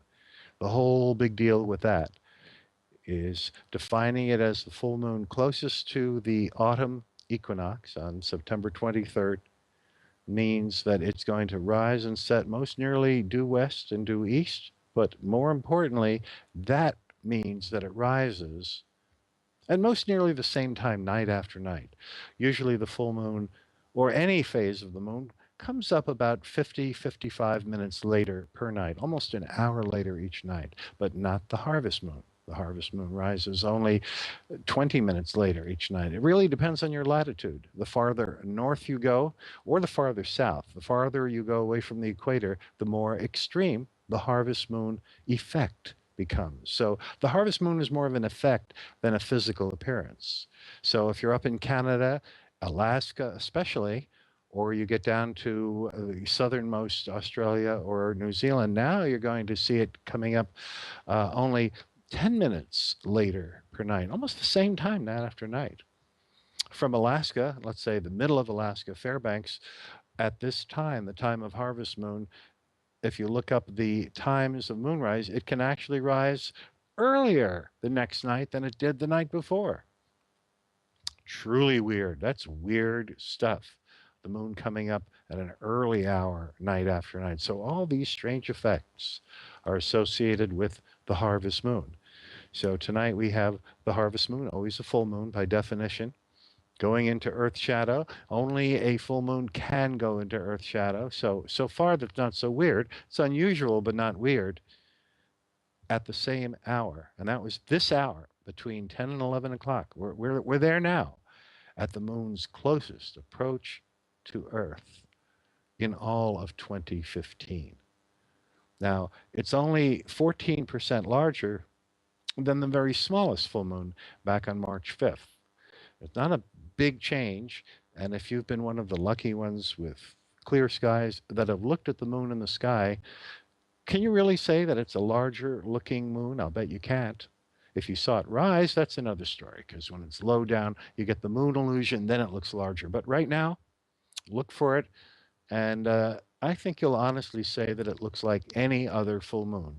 So all the talk about a supermoon, a hypermoon, a mega moon, and we're calling it that too. Look on your screen, because everyone is, even NASA is calling it a supermoon or a mega moon. But honestly speaking, when you look at it, it looks like any other moon because the human eye cannot see a 14% difference. And the deviation from average is only 7%. It's just not large enough to perceive. The other thing, of course, it's called is the blood moon. We all know that. But look at the color. Even on this image from Ontario, Canada, it's more orange than red. I think we'd all agree. And if you go out and look at it yourself, you'll see it may be looking a little differently. And that brings up the question, which is real? The one that you see in the sky, maybe even using binoculars. Ordinary binoculars are great, by the way, on this moon. Or the various images that we have from our feed partners. And you'll notice the colors are a little different in each one. Well, the answer is what you see is the truth, is the real moon. Because any exposure that we take is going to change with the vagaries of the camera, the equipment, and the type of exposure. Like, look at this image now from the United Kingdom. Here, we wanted to get an optimum exposure. And we are grateful for the Basingstoke Astronomical Society bringing us these live images, all in real time. And notice it's maximally exposed to capture that redness on the limb of the moon, but that means the center of the moon is underexposed. Compare this to what you would see if you went outside right now, is you'd see the entire moon glowing with an orange color, with one edge looking brighter than the rest. That edge is the part of the moon that's farthest from the center of Earth's umbral shadow. Earth is just about 8,000 miles in diameter, and our shadow tapers smaller and smaller. And when it reaches the moon, 250,000 miles away, it has tapered to a size that's still quite a bit larger than the moon, but smaller than the original Earth. So because of that, it's about twice the diameter of the moon. So once the moon is in the shadow, it'll stay there for about a full hour, and that's what we're seeing. We're in totality. It's lasting for an hour and 13 minutes. We're in the mid part of that now, which means we're seeing the most even lighting on the moon, the least weird, the least deviation in color. Check it out yourself. As I say, if it's clear, look for the difference between the brightest and the dimmest part of the moon and tell us what you think about the color. How would you assess it? To our eyes here, I was just outside taking a look myself. I would say it looks orangey, coppery orange colored, not day glow like this image from Ontario, Canada. Again, there's no wrong or right. It just has to do with the kind of exposure. It's certainly uneven lighting. We expected that. And nowhere did it get to blood color, that is a deep red, traffic light red, or stop sign red, or fire engine red. I think at all times we would agree it's more like something in between coppery red, like a penny, and an orangey color. It's very cool to see the difference from eclipse to eclipse. In 1992, we had a total lunar eclipse that happened after a major volcanic eruption on Mount Pinatubo in the Philippines, and that threw so much dust in the air that very little light got refracted or bent into Earth's shadow. And because of that, the moon's was very, very dark. It almost vanished during that eclipse. So we can have lunar eclipses that are almost black. We can have lunar eclipses, rare ones that are barely eclipsed at all, that'll look just ever so slightly pink, very, very light colored. And it's really an environmental report card about ourselves. So it's really a unifying event. Not only is Earth watching this, not only are we all seeing the same thing, and even more than this being the harvest moon and the closest moon of the year, boy, we're all connected watching this. But on top of that, we're observing the effects of our own atmosphere on the moon because it's light bent around the edge of Earth that's hitting the moon. And if we were very polluted, very little light would get there. If it's very cloudy along the Earth's limb or edge, very little light would reach the moon. What we're seeing here is a normal looking total lunar eclipse. So it's kind of reassuring. You know, everything's okay in the universe. It is as it should be. Earth's air is not unusually polluted. We're seeing things just perfectly. This also concludes what's called a tetrad. And many people are making a lot out of that, and it's kind of unusual in a way. You see, once you have an eclipse can only happen when the exact three-dimensional plane of the sun and the earth and the moon are in a straight line. That can next happen 6 months later.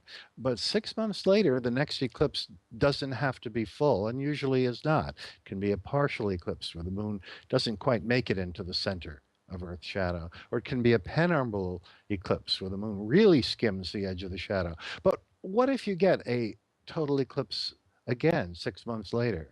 Well, then what about 6 months after that? Can you get another one? You can. It's rare, but you could.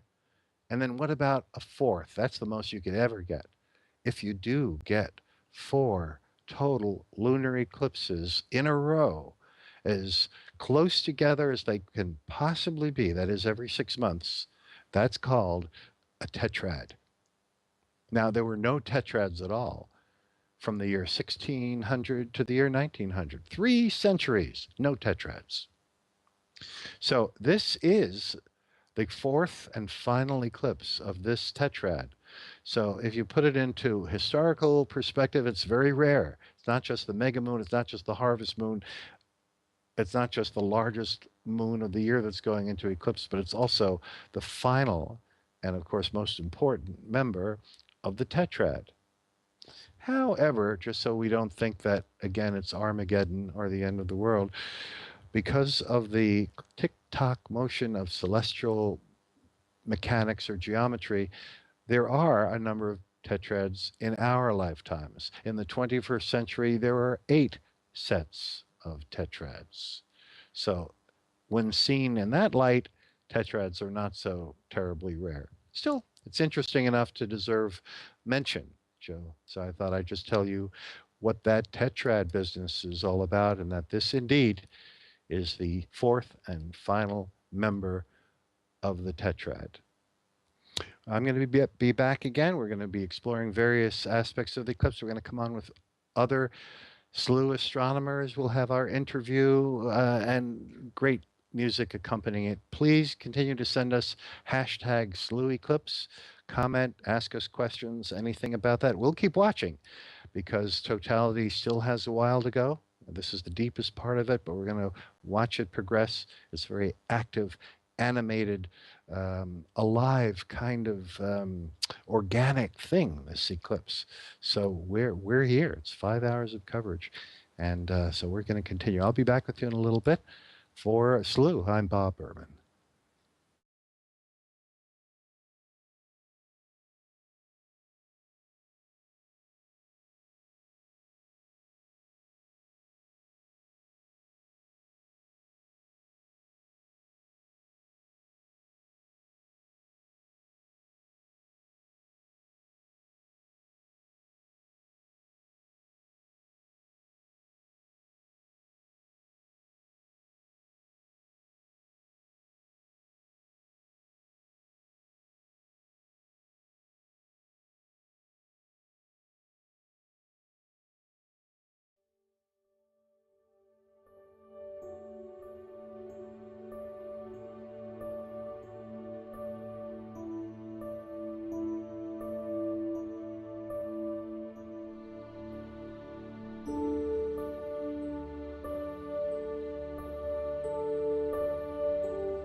Hello, and thanks for joining us here on SLU for the Mega Harvest Moon Eclipse. I'm Trisha Ennis, the producer here, and today I'm taking us on a tour of a brand new feature here on SLU, the Golden Record, a place for us to come together to share stories, photos, art, and even poetry, all surrounding the universe and our place in it. Being so close to the Earth and so much more changeable than the Sun with its many phases, changing size, and effect on the tides, and if you believe the rumors on people and animals, it's no surprise that the moon would have a place in the hearts of poets. There are plenty of songs and poems about the moon, some of which have made their way onto the Golden Record, and a couple that I want to share with you today. First up, we're probably all familiar in some way with Emily Dickinson and her interesting relationship with capital letters. In the mid-19th century, she wrote a poem called "The Moon is Distant from the Sea," a short piece that speaks of the moon and its command over the sea, as if from two lovers. The moon is distant from the sea, and yet with amber hands she leads him, docile as a boy, along appointed sands. He never misses a degree. Obedient to her eye, he comes just so far, toward the town, just so far, goes away. O Signor, thine an amber hand, and mine the distant sea, obedient to the least command, thine eye imposed on me. That poem has been read and arranged many times over the years and has even become a song performed by choirs. You can listen to one of those arrangements on the Golden Record right now. Just go to SLU's homepage to find it. But of course, this is an eclipse, and the drama of something like tonight has certainly inspired poets on its own. Poets like Thomas Hardy, who wrote this piece called At the Lunar Eclipse. Thy shadow, earth, from pole to central sea, now steals along upon the moon's meek shine, in even monochrome and curving line of imperturbable serenity. How shall I link such sun-cast symmetry with the torn, troubled form I know is thine, that profile placid as a brow divine, with continents of moil misery? And can immense mortality but throw so small a shade, and heaven's high human scheme be hemmed within the coasts yon arc implies? Is such the stellar gauge of earthly show, nation at war with nation, brains that teem, heroes, and women fairer than the skies? These are just a few of the many selections that you can find online, in poetry books, everywhere, of artists connecting themselves with the things they see in the night sky and expressing confusion about their own lives here on Earth with metaphor about the moon and the sun and the stars. If you know of any and you'd like to add them to the Golden Record, all SLU members are actually able to log in right now. Just go to SLU's homepage and click on the Golden Record link, and you can see all of the many things that we've added to it, and of course add your own. We'd like to see you there.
Well, hello, my friends. We're back. Actually, we've always been here. This is live coverage of the great mega harvest moon eclipse here at SLU. We've been bringing you feeds from all over the world, untold countries, continents, and all sorts of things. I hope you've enjoyed that golden record and the poetry as much as I have. And, the people in the production end of things in central Connecticut are. I love what they're doing. So hopefully you've enjoyed this as we now approach the end of totality. We have just a few minutes left. We're counting it down, a little under 6 minutes for that. And to discuss this, let's bring in our friend from England. We're going to go back to Will Gator, who has been outdoors. Is the moon still up? It must be getting low in the west for you there, right? Yeah, yeah, it's getting low in the west. It's the limb is actually brightening now. It was a very, very dark totality. I thought much darker than I can remember the last one I saw in 2007. So Yes, yes, yeah. I quite agree. During mid-eclipse, that was a yummy, nice. The moon was fully there, blanketed, nice and cozy. And now we're getting that uneven lighting again as we prepare for the edge of the moon to come out into the sunlight at last. Well, so tell me more of your impressions there from England But while you watch this. Bob, this is the face of an astronomer who lives in Britain, where usually it's cloudy. I'm just absolutely over the moon. It was just stunning. I mean, my neighbours have been out. We've been looking through binoculars. It's been just extraordinary, and I think just seeing the reaction online, people on the hashtag and on social media, and just watching this footage, it's just been incredible and wonderful that we've had clear skies over what seems like quite a large portion here in the UK. I don't know about the rest of Europe, but yeah, just a really magical few hours this has been, and just it's one of those things that really does make you aware of your place in the universe. I think. I don't know what you think, Bob. Oh, yeah, absolutely. I mean, you and I both know that a total solar eclipse, and SLU brings them all to you, that requires expeditions to very small places of Earth. They are knock you backward event that brings tears to people's eyes and much harder to see, only lasts a few minutes. This is a lunar eclipse. Now, this is the vox populi of astronomy events because everyone who has the moon in their sky is seeing this. So, this is more of a unifying global, worldwide. Let's all dig this at the same moment together, regardless Yeah. of our time zone. So, yeah, I second what you say. Absolutely, it Mm. just feels great. Give me more impressions, Will. Um, I had a pair of 10 by 50 binoculars with me tonight, and I wasn't. I mean, we've already touched on the fact that it was a very dark eclipse, but I was basically stargazing around the constellation of Pisces. I mean, it was ridiculously dark. The Milky Way was. We had a little bit of thin cloud that came over at the beginning of totality, but actually, for most of the last bit of totality, very clear skies. The Milky Way very clear. I'm kicking myself now. I forgot to actually see if I could see Andromeda, the Andromeda galaxy with the naked eye. I meant to do that, but I was being preoccupied with getting some pictures. But oh yeah, it was just magical, and also some of the things that I don't know whether you got to see it or whether you saw it, but I was looking out for that classic turquoise edge, that the sort of blue edge that you sometimes get from stratospheric ozone. It absorbs red light, and you get this lovely sort of turquoisey edge. Didn't think I saw as strong as one as we have seen in previous years. I don't know what you thought. No, no, I didn't see that with the eye. No, I Mm, certainly didn't see that. Also, one has to be wary of that because remember, the complementary color to red is blue or blue-green. So when you're looking from the red part of the moon to the other, you have to be careful.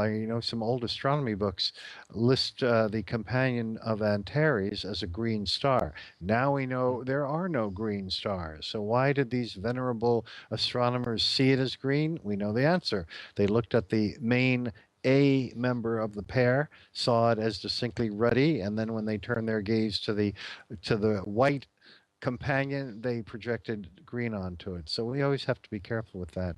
But yeah, no, I quite agree with your perception of this. Very, very nice eclipse. When we see a total solar eclipse, of course, totality, those precious few minutes, brings phenomena such as the corona going across the sky and other things. You look for other things other than Mm. that blacked out sun. You look for things around the sun and in the sky adjacent to it, like the corona. Well, Mm. usually in lunar totality, you don't think about that. You think about, well, No. you're going to look on the moon, you're going to look for the redness, you're going to look for the uneven lighting. But quite right. What Mm. you can do if you're not in a bright city is you can look for the surrounding stars and watch the magical transformation of the full moon night to a night where suddenly the beautiful, serene Milky Way and all the faint stars Mm. briefly have returned. And Yeah, lovely. it, yeah, actually, hadn't really thought about it in that sort of way, but you're absolutely right, aren't you? I often think in total solar eclipses, there's that sort of the last 10 minutes before totality, you get that ethereal silver glow, don't you? Well, we sometimes you hear people talking about lunar eclipses being not quite as spectacular, but actually, it's quite something to see the full moon. When I started out this evening, all around me was bathed in the beautiful silver blue moonlight, and then of course it's not there, and I'm looking around now, and actually, it's not. It's dark here right now, apart from the lights I've got lighting me up. So, I think there is this drama if you know where to look, or you're willing to sort of go and seek it out. Well, that tells me, I've never been to your house, and since you're expecting a baby anytime, nor will I get invited probably because you'll have less of a guest room than you had before. But Yeah. this tells me you're not in. Well, I knew you were not in London, but you're not in an area that totally washes out the sky, are you? There. Not quite. I'm actually on the edge of a sort of suburban zone, but I'm quite lucky in that I actually look out over fields, farmland. So, yeah, there's no real major sort of direct sources of lights. All the street lights are hidden behind buildings. So, yeah, quite lucky in that respect. And here we are. The countdown to zero we've hit it. And now the total Mm. part of the eclipse is over. And that doesn't mean that it's inferior, because now we go through the real strange changes where the phases in reverse of what we had before as the moon continues to creep um, half a degree per hour through the constellation of Pisces the fish. As it does so, it emerges from the shadow, but it also displays those strange looking shapes and lighting. And just look at this image that we have here. This is from New Hampshire in the United States. And there are some, granted, there have to be some artifacts in capturing such a great range of brightness. So we're looking from white on one end to almost red, you could say, on the upper left. It's still an orange red. It's not really a blood red or a stop sign red, but still it's close to red on the upper left, yellow in between. And so I'm interested in all of our SLU members and observers around the world looking at the moon at this moment. What do you see? What is the range of strange lighting and strange shapes that you're actually seeing yourself? And how does it compare with these many SLU partners and views that we're bringing you? Mm. Yeah, we was talking about the end of the umbral phase, the sort of the moon's sort of starting to peak out, and I'm looking around, and there's almost kind of like like a sort of diamond ring effect, that the moon is so dark on that right hand side. As I look at it, the bit that is actually sticking out is really quite pronounced. So maybe, what was the name you gave it, Bob? The heme or something? A hemogenesis, that's the start, That's the it. beginning, the birth of the red part. But now this is the end of it. So now we need another Latin phrase for we'll look for when the red part is over. In other words, when Mm. our eyes, when our cameras, when our CCDs, in trying to capture the moon correctly, when there's so much moon that has returned, all bathed in sunlight, that the cameras have to be stopped down and we underexpose the red and it becomes black again. And maybe the name for that would be the onset of darkness. rather than putting it in the negative at the end of the redness, maybe the beginning of darkness. Although that does sound a little morbid, doesn't it? It's like Sounds like a film title, I think. Look at that yes, view. that's That's right. That's right. gorgeous. And so look at that, the full sky view from the Canary Islands and the main slew, one of the main slew observatories. We're not going to see this much longer. It's going to be a lot of fun an hour from now when the full moon is back. You won't see Yeah. those stars. You'll see a blue sky. People don't realize it, but the full moon actually does paint the sky blue. We can perceive it as a dark blue to the eye, but when we use CCDs or film, it brightens it up like the daytime sky. So goodbye to Orion and the dog star to its lower left and all these lovely stars and their lovely colors, true colors. This is showing you bringing you the all sky view in true color of the onset of the winter sky, very arguably the brightest part in all the heavens. Um, that even a faint trace of the Milky Way above Orion right now, and that will go bye as that moon brightens up. Yeah. Yeah, and it's really interesting to contrast the colours of Betelgeuse there in the top left of Orion and see how orangey it is, and the moon there. They look quite similar on my screen that I'm looking at. They do. Yeah, that's right. That's right. And yeah, notice as long as we're talking about star colors, looking at this all sky, notice that you can see bluish white. The bottom star of Orion, Rigel, is bluish white. The dog star Sirius is bluish white. We see the not really red, but again, kind of an orangey, yellow orange of both Betelgeuse and to its right, Aldebaran, but no green. Stars come in every color except for green. There's even black stars and brown stars.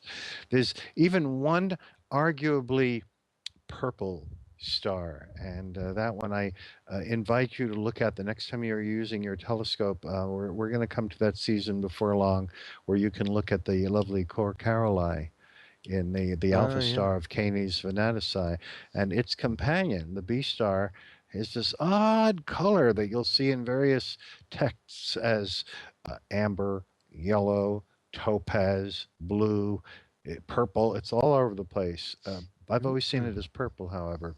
So there may even be purple stars, but no green stars. That's the one color we don't have. There's a good reason for it, and the stars obey that law. No obvious green stars. And I agree with you. That moon looks like, with that ruddy color that's still being thrown onto the moon, it looks like it matches Betelgeuse very nicely. That star in Orion. It is getting lighter, though, isn't it? There's there's a real slither now. It looks like, if I just glance behind me, it just looks like a crescent moon now. If I just glance, it's really, really quite beautiful. Really beautiful. I think we're soon going to lose that lovely red color. Now, it's got to be awfully late for you there in the British Isles, isn't it? It is just coming up to 4:30 in the morning. So now, are you practicing for the baby that you're going to have soon? Is that what's going on here? Absolutely. I haven't started into the hobnobs yet. Once I get started into eating those biscuits, that'll see me through to the end. So here we are at SLU. We've been bringing you this eclipse from the beginning, even from the beginning of the penumbral part. We've watched the subtle shading of the moon. We've watched the moon having a black bite taken out of it. We've discussed the harvest moon, the mega moon, all the different lore and legend and mythology and science surrounding it during this really marvelous event.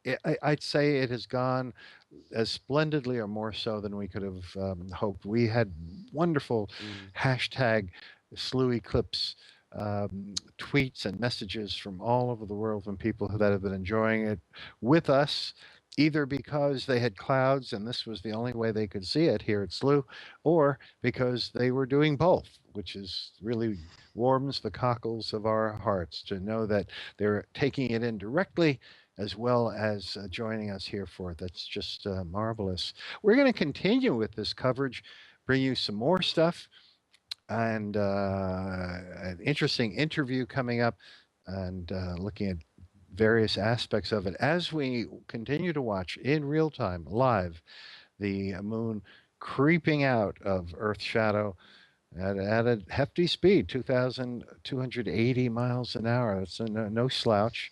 And that's the actual orbital motion as it leaves our shadow for good, our final eclipse of this tetrad. So, Will, thank you so much for being part of this. He's our SLU astronomer and hosts many of the shows that we do here.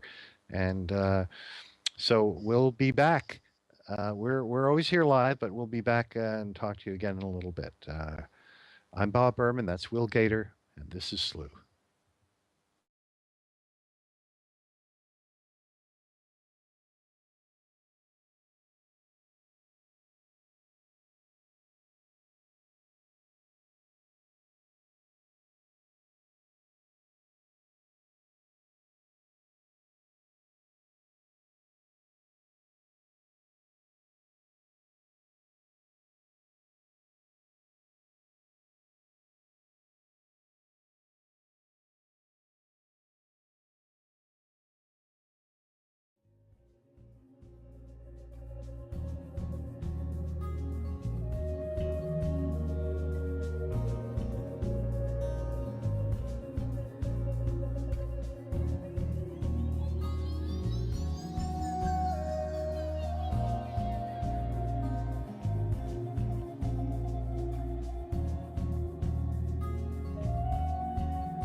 This is a real treat. We're now going to talk to Father James Krasinski, Hmm. who works with the Vatican Observatory.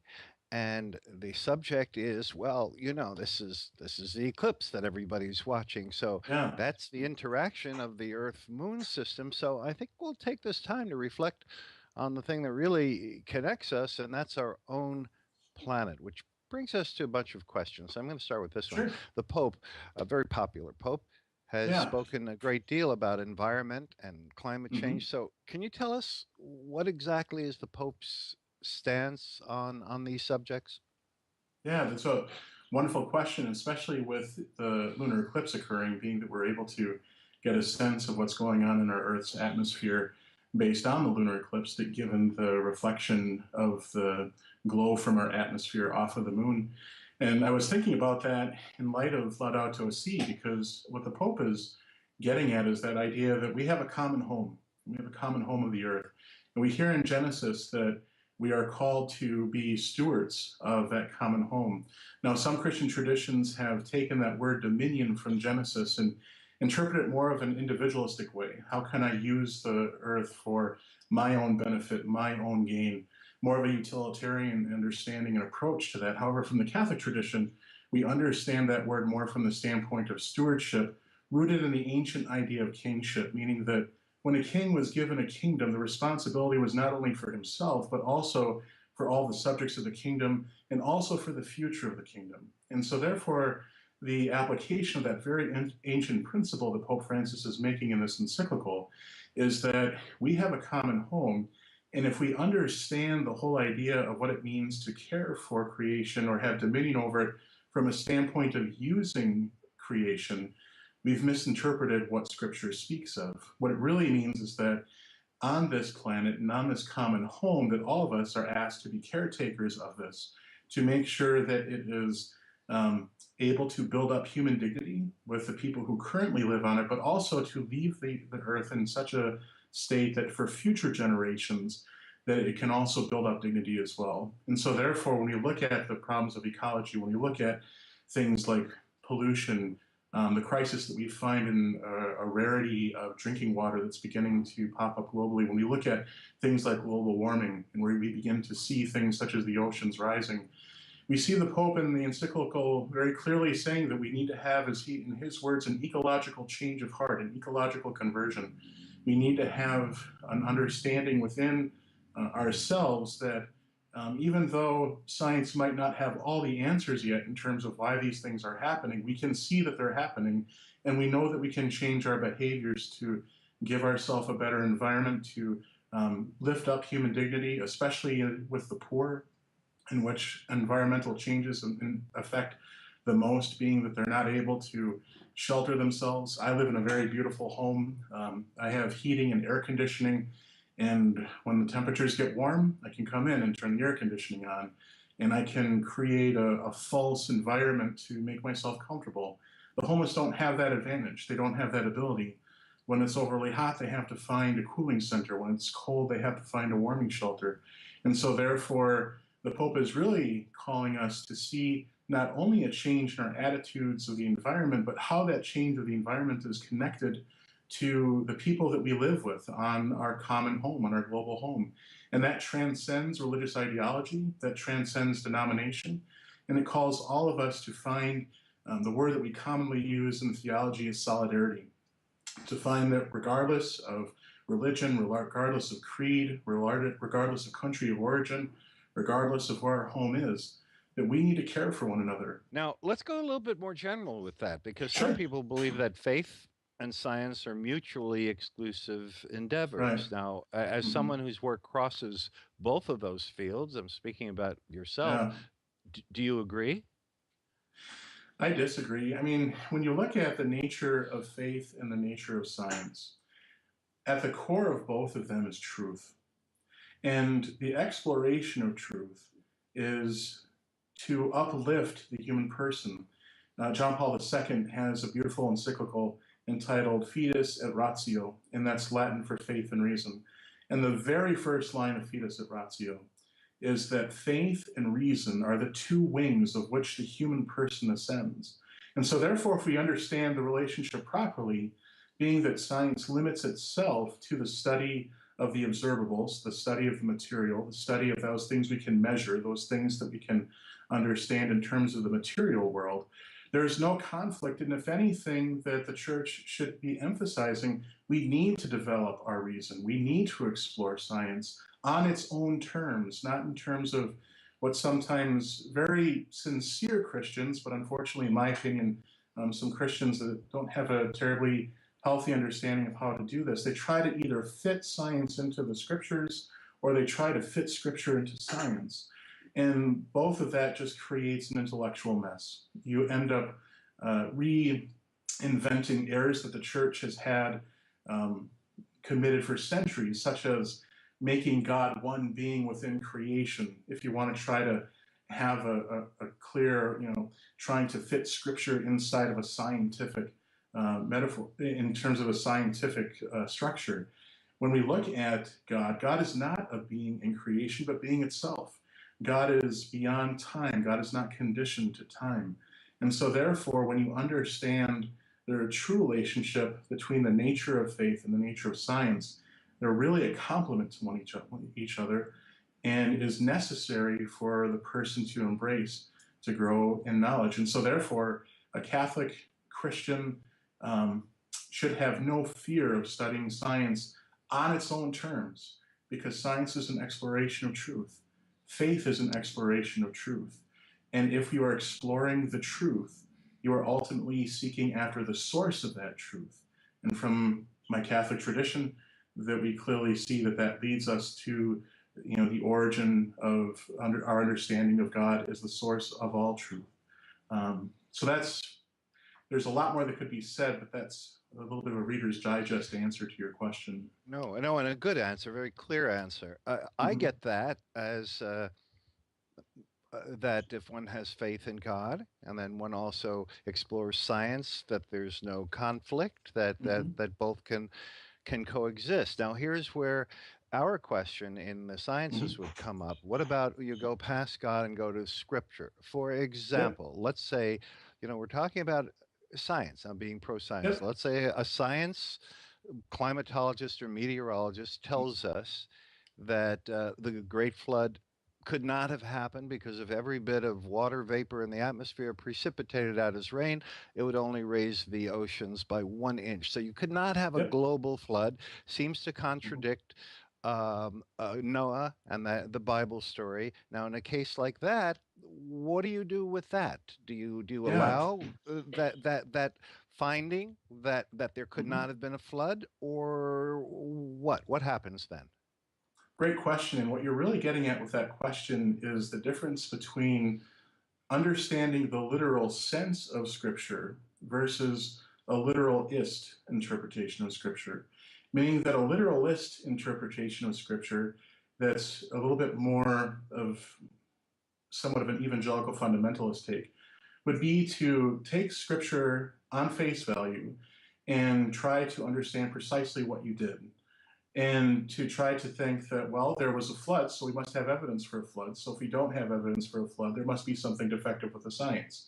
That's not the Catholic perspective, and that's not a healthy understanding of approaching to Scripture. What the understanding of Scripture in the literal sense of Scripture is that we understand that the Bible is not really a book, but a library. And whenever you have a library, you have different parts of the library. You have poetry, you have mythology, you have different genres of writing, you have stories that are meant to point to a truth, even though the historical data of it may not necessarily jive with what really happened.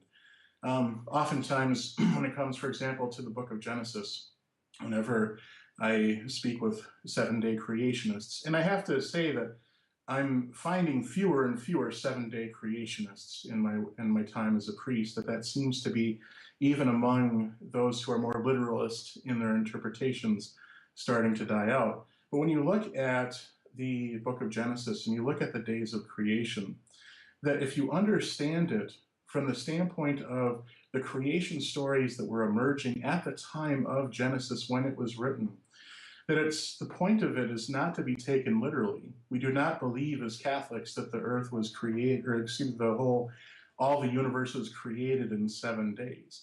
Rather, what we see is that the fundamental teachings of Genesis point us to that God brought all things into existence, that creation is fundamentally good.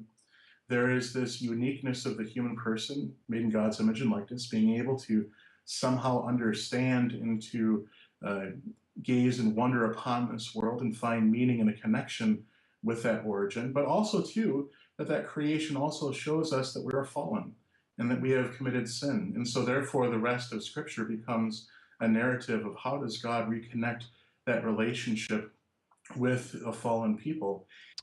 Okay, this is fascinating. This is SLU, and we're speaking with Father James Krasinski of the Vatican Observatory. Fascinating, fascinating stuff.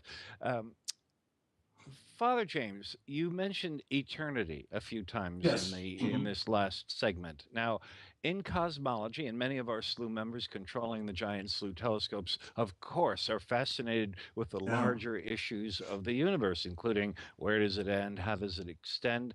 And in recent years, there's been some data, such as the Berkeley team in 2013, indicating that the flat topology of space may indicate that space goes on and on and on, and that it's infinite, and that going in the other direction with the Big Bang, we certainly don't know what preceded that, but there are some suggestions that the universe may be eternal. That's the word you used. Now, is an eternal universe, or one that's infinite in extent, certainly it's beyond what our minds can grasp, is this compatible or incompatible with church doctrine? Very good question. And correct me if I'm wrong, because this is where perhaps some of my deficiencies in science may show up. So at any time, Bob, you feel you need to correct me on any of this, feel free to jump in. But from my standpoint is that when we look at the created world, we see time as a dimension. And so therefore, when we understand in a scientific sense, the understanding of something that goes on forever, something that goes on infinitely, it's still within the context of a world of time, of which that dimension is present. When we speak of the infinite in the divine in terms of God, we see an existence that is not conditioned by time, that is not conditioned by any of the material dimensions of the world. And so therefore, there is a difference in terms of, if you borrow a little bit of Wittgenstein, that it's not necessarily the term you use, but what's the definition underneath the term that's being used. When we understand the idea of an infinite God, it's not that there is a divine clock that goes on in heaven that can measure in a never-ending heaven. It's the idea that when you are in that realm of God, there is no time. Time does not exist. Well, that's very nice. That is actually compatible with the way science has been going. More and more scientists are increasingly leaning toward time just being something that we humans create to make sense of things. Unlike Newton, who thought it was an actual dimension, more and more people are like Immanuel Kant, who think that it's like our numbering system. It's not something that's real, like a cucumber. It's nothing you can examine, and therefore, you certainly couldn't travel through it, and it doesn't have independent existence by itself. So what you're saying is actually more and more in keeping with the way science is going, that there really is no time in reality, and the underlying reality anyway. Yeah, and that's and thank you for that correction. I appreciate that, because one of the things in theology we're always careful to distinguish is to emphasize that one of the things that I oftentimes see people who are trying to critique faith from a scientific standpoint, a mistake that I see them to make is that it eventually tries to make God one being within creation, and to constantly go back to that understanding that God is not a being. And it's something that is very hard for the human mind to grasp, of thinking of something, an entity that's not a being itself. And so I appreciate your correction in terms of the understanding of time. So thank you for that. No, that's in keeping with the line of passive understanding, isn't it? I think this, Yeah. what we're talking about, really does passive our human symbolic language, where we have words for things. I mean, actual water is not the word water, so we try to understand things with our symbolic representative language, but it's becoming clearer and clearer that there's an underlying reality that's beyond what we can even think. I Yeah, think it's of interesting this. you say that. A former classmate of mine from seminary, Father John Carchi, was just named rector of Mundelein Seminary. And he was an astrophysicist. He received his PhD from the University of Chicago. And for me at that time, being that I was just an infant at that point of trying to understand intellectually this relationship between faith and science, I had a conversation with him, being that he, here's an interesting guy. He's an astrophysicist, but also studying to be a priest. How do those two work for him? And precisely to your point, when I was all curious about, how does he see this all fit together? One of the things he shared with me in reflection was, he's like, James, one thing you have to remember is that it's not faith in the biblical sense, but there is an underlying faith that an astrophysicist has, that the numbers, the symbols, the expressions that are being used actually work the way you think that they're working. And speaking precisely to what you talk about is that we have these realities that we give names to, such as water.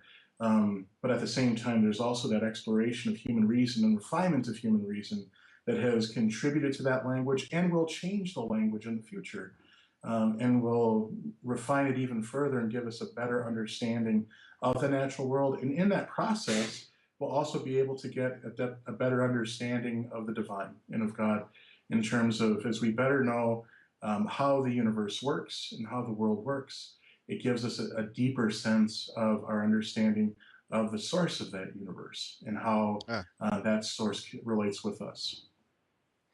Fascinating. We've been speaking with Father James of the Vatican Observatory. We're doing this here at SLU because this is the day of the lunar eclipse that's uniting many, many people in the world, looking at an event that the moon and the earth are both intimately involved in. And so, of course, here we are all together, very much concerned with our planet Earth and the issues that extend beyond it. So this was a fascinating discussion. We're really in your debt for you joining us here today. Thank you. And perhaps we'll speak to you again in the future. We appreciate you coming on.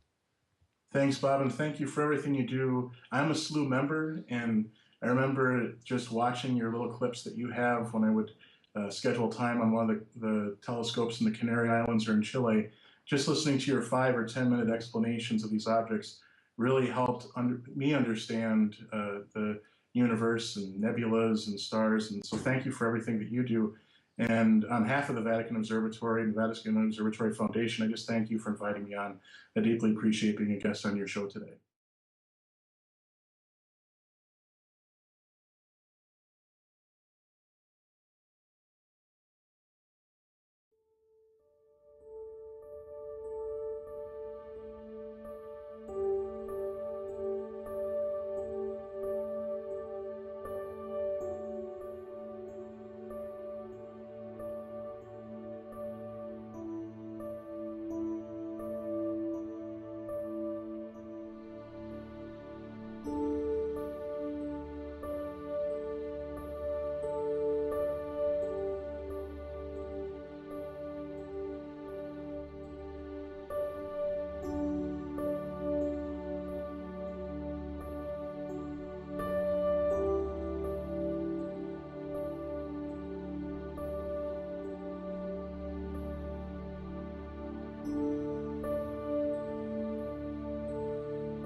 Hi, Bob Berman back with you here on our special total lunar eclipse night. Wow, special night.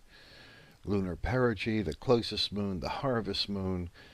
But what is all this moon stuff? Why is the moon so important?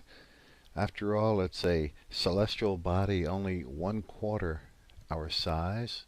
It's really geologically dead. It has no life. It has no air. Other than the fact that it's nearby, only 250,000 miles away. Certainly we can think of many celestial objects that are more interesting. So why does it have all of this historical and scientific and cultural importance? Well, there's a lot of things. Everything since discovery of that it came about by an object colliding with Earth about 4 billion years ago. That bam, the combination of this Mars-sized object and our own planet produced the moon. We've had it, and it's slowly been spiraling away ever since then, at the rate of about 1.5 inches a year, slowly leaving us. So it's getting smaller and smaller in our sky.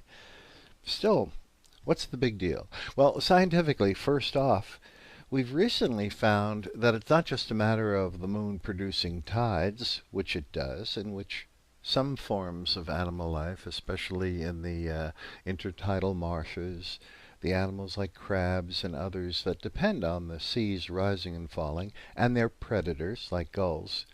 Beyond that, it turns out that all life on Earth would have probably been impossible without the moon. That's because the moon stabilizes Earth's axial tilt.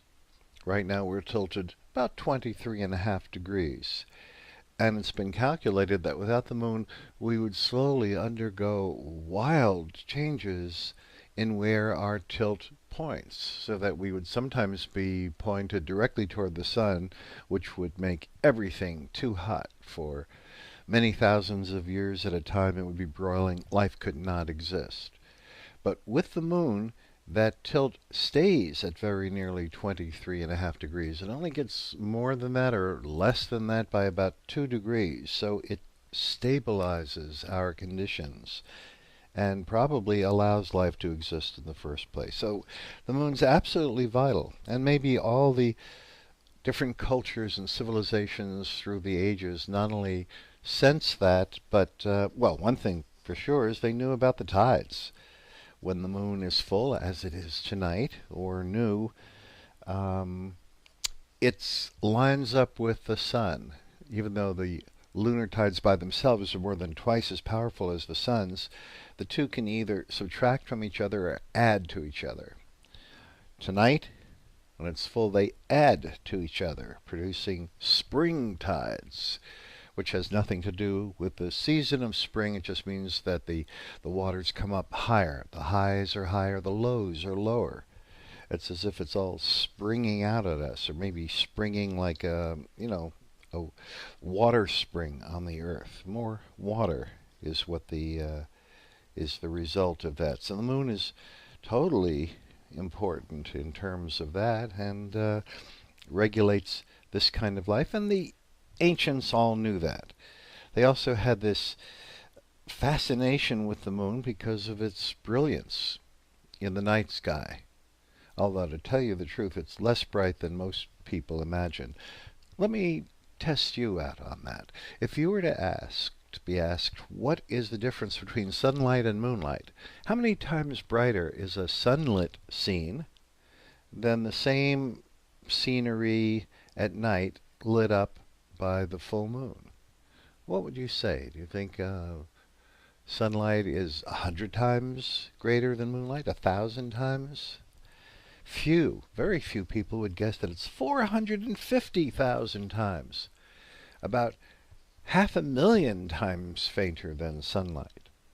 And the reason we don't perceive that is because there are photochemical changes in our eyes.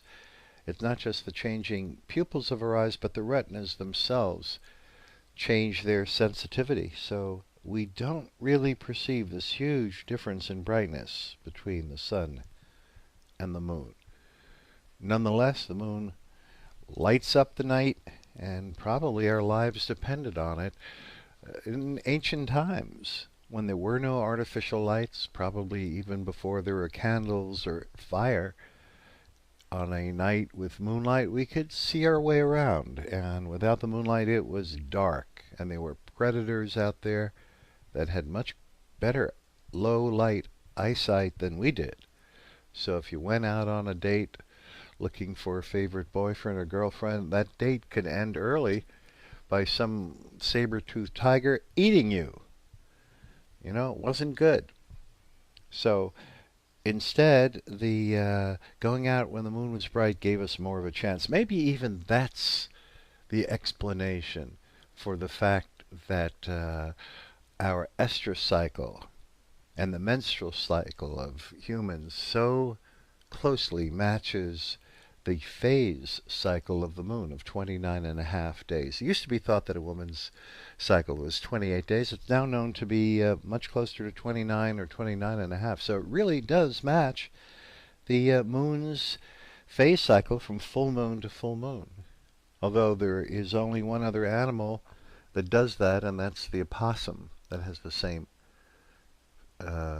period menstrually. So I guess you could argue that, can it be that only humans and opossums are affected by the moon in this way? So I guess you could argue both sides of that.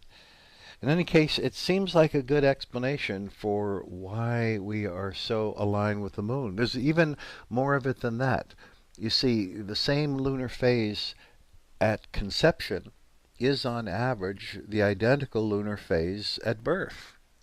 So there is an even number of lunations, of periods from full moon to the next full moon, that elapses between conception and full-term birth. So we really are linked with the moon, and again, historically and culturally, many civilizations were aware of these things. The other thing is that the moon is so round. You know, it's one of the few perfectly round objects that are seen in the natural world. In a diameter of 2,160 miles, the bulge of the moon is just 4 miles. That's 1 part in 500. It's imperceptible. So at the moment of full moon, and that's what happens at the moment of mid-eclipse tonight, it is precisely full moon. The moon is perfectly round to our eyes because nobody can see an out of roundness of only 1 part in 500. And there's not a lot of things in nature that are perfectly round.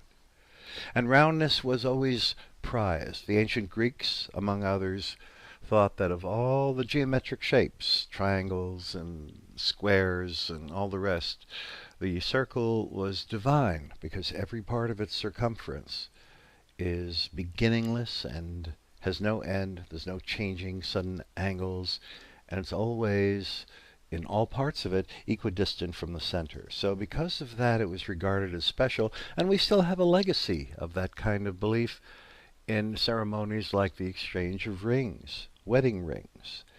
And again, this follows the moon. So there's a lot to the moon, and it's our only natural satellite. Mars has two, but they're all tiny little pieces of junk, just 10 miles or so across and irregularly shaped. Venus has no moons. Mercury has no moons. So in this part of the solar system, the terrestrial planets, the only planets that have surfaces, we're the only one that has a significant moon, a round moon. It's important. Now, another aspect of it is that we still yearn for exploration, and we might want to go back to the moon. And some of the observers always wonder, well, what can you see through our SLU telescopes or through backyard telescopes? What's the greatest detail? And the answer is that the best we can do is about a couple of city blocks on the moon. So if you're wondering whether those Apollo landing craft that are still there, the landing stages from the Apollo missions can be viewable, the answer is forget it. No way. So despite that, it's fascinating, and it's one of the reasons that SLU members love going back to the moon over and over again. It may be gray and colorless and simply the nearest celestial object to us, but you know what? It does not lose its thrill. It's the most detailed object we can ever see through our telescopes, and it's always fascinating. For SLU, I'm Bob Berman.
Hi, everyone.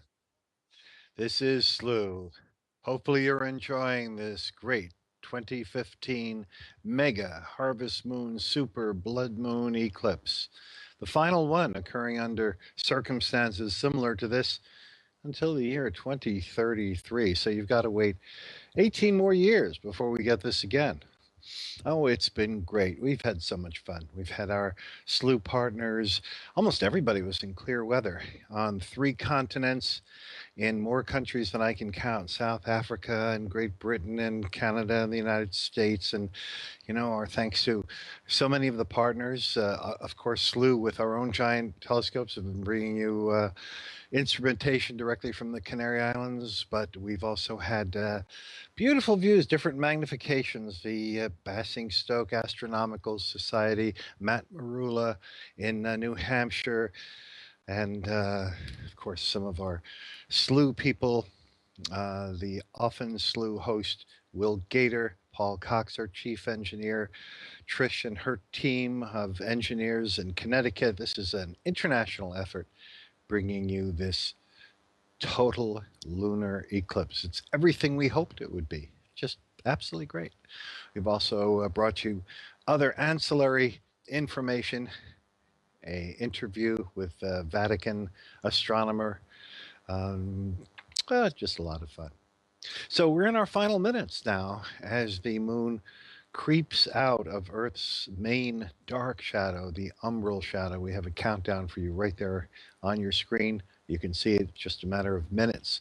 And the moon will still have an uneven lighting because even though it'll be out of the main shadow, part of the moon will remain for another hour or so in the penumbral shadow, much harder to see. And one part of the moon will be in almost 100% sunlight, the other part in almost like 98%, 96% sunlight. So you'll see a difference in the lighting there.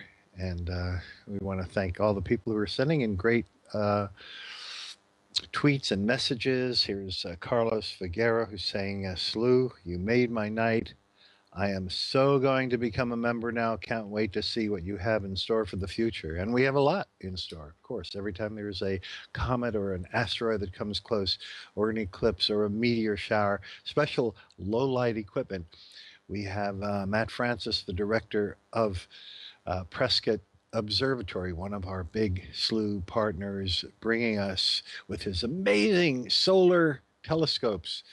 We get live views of the sun like you wouldn't believe. Fantastic through H-alpha filters and direct viewing filtered with visible light and all sorts of different images showing you whenever there's super storms on the sun, even the types of explosive coronal mass ejections, CMEs, that affect earthly life. Sometimes we even have planes that have to change their polar routes. Thank you to Waylon Kemley, who says, gorgeous harvest moon eclipse. Thank you. And the hashtag is at SLU Eclipse, hashtag SLU Eclipse, for making it possible for so many to see this tonight. And yes, and so many did. If you had cloudy weather, you joined us, and we brought it to you in many different ways and magnifications. And if you had clear weather, you hopefully went inside and outside and took turns being under the actual sky and joining us and our various SLU astronomers and guests and ancillary materials that we brought you. And take a look at this. Here's the last few minutes now, just a couple of minutes left of the umbral part of the shadow as the moon, speeding along at over 2,000 miles an hour, is whizzing toward the east out of the shadow. Now, of course, we know that it crosses the sky toward the west, but that's due to Earth's rapid spin. That's what makes the moon and the sun look like it's just zooming across the sky. If you could somehow freeze Earth's rotation so that the stars and the moon and the planets and the sun would not race across the sky from east to west every day, then you would see the moon's true orbital motion as it slowly moves its own diameter per hour eastward among the stars. Tonight, they were among the stars of the constellation of Pisces, a little hallucinogenically dim constellation that only looks like a bunch of fish after you've had a few shots of tequila. It's not one of the 15 or so constellations that really look like what it's supposed to. Of the 88 constellations, let's say Scorpius looks like a scorpion. Orion really looks like a hunter. Well, not necessarily a hunter. It looks like a person. It could be a vegetarian or a serial killer or any humanoid type figure. But hunter is what it was. Actually, the Sumerians and Babylonians originally saw Orion looking like a sheep, which is why its famous shoulder star, Betelgeuse, the name of it means the armpit of the sheep.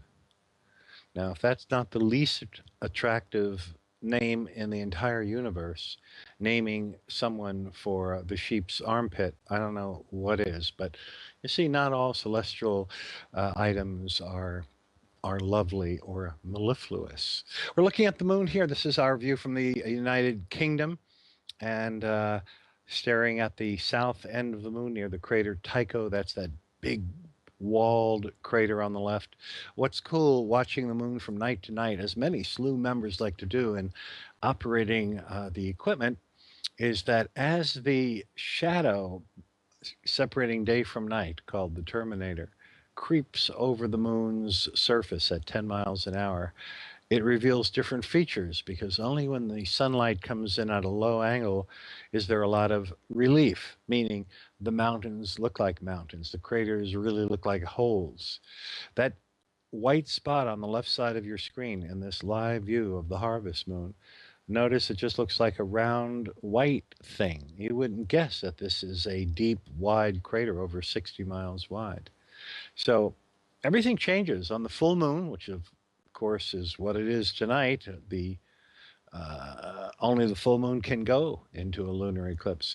On the full moon, the sun is shining straight down on the moon's surface, not from the right or from the left, which is what shows off all the relief kind of detail, makes things look raised and deep. So on a night like this, on and around the full moon, the only things we see are the so-called albedo features. Albedos are changes of brightness. Notice those dark, blotchy areas where solidified lava formed on the moon about 4 billion years ago, soon after it was formed. And those were smooth, recent lava flows, recent in this case, still being billions of years ago. And so it's a little darker, reflects about 8% of the sunlight that hits it. It's pretty darn dark. That's almost as dark as coal, which reflects 5%. The bright areas of the moon, like on the left, that bright crater with the rays streaming out of it, reflects about 15%, which is still dark. So the moon is really kind of different shades of darkness, not a very bright object. And tonight, as you saw close up in real time, it even turned darker as Earth's red, or in truth, orange shadow went on top of it. One of the things we talked about with experts tonight was what that shadowing means. We looked in detail at the different parts of the moon and saw how the oranges and yellows gave way to even different subtle shades of color, all caused by sunlight bending by Earth's atmosphere and bending into our shadow. Very cool stuff. When you and I walk down the street, we don't cast red shadows or colored shadows. Our shadows just look dark. But our planet Earth has a red shadow, and that's what we saw when the moon ventured right into that shadow. It's very, very instructive. So the main part of the eclipse is just winding down. The umbral part of the eclipse, we went through first a penumbral stage, a subtle stage. We started this coverage at 8 o'clock Eastern time. And then a little bit after 9 came the umbral or partial eclipse. And then at 11 minutes after 10, again Eastern time, came the beginning of totality, which lasted for an hour and 13 minutes and is just ending now. As I look at the clock, that eclipse is now over. We wound down to 0. So it's just a penumbral eclipse now for the next almost hour as the moon goes from a little bit of subtle uneven lighting to a regular full moon night. We'll see how the stars have changed back into mostly being hidden, how the countryside is now brilliant, all those things that happen on the night of the full moon. We're back to a full moon night. We'll be fully back in about an hour. So though my presence here will be over for the night, we've been live throughout. Everything you see is real time happening while you're seeing it. We'll continue with the live views of the moon. We'll bring you some nice accompanying celestial or ethereal music, so you can still gaze at the moon if you'd like to for a while longer while the subtler penumbral eclipse winds down. But so far as our live narration goes, this will wind it up. So we're so happy you joined us, and please stay here checking for future SLU shows. We'll always announce what's coming up. There's always something, because the universe is never quiet.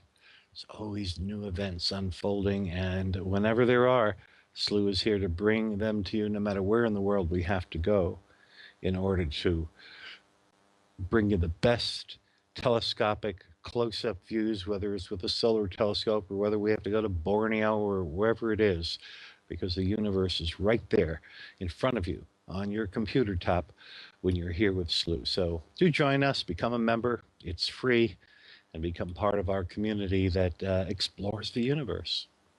So thank you so much for being with us for this great mega moon, blood moon, harvest moon, total solar eclipse. Whoa, total lunar eclipse. We will have a solar eclipse coming up, and we'll be sending a team for that too.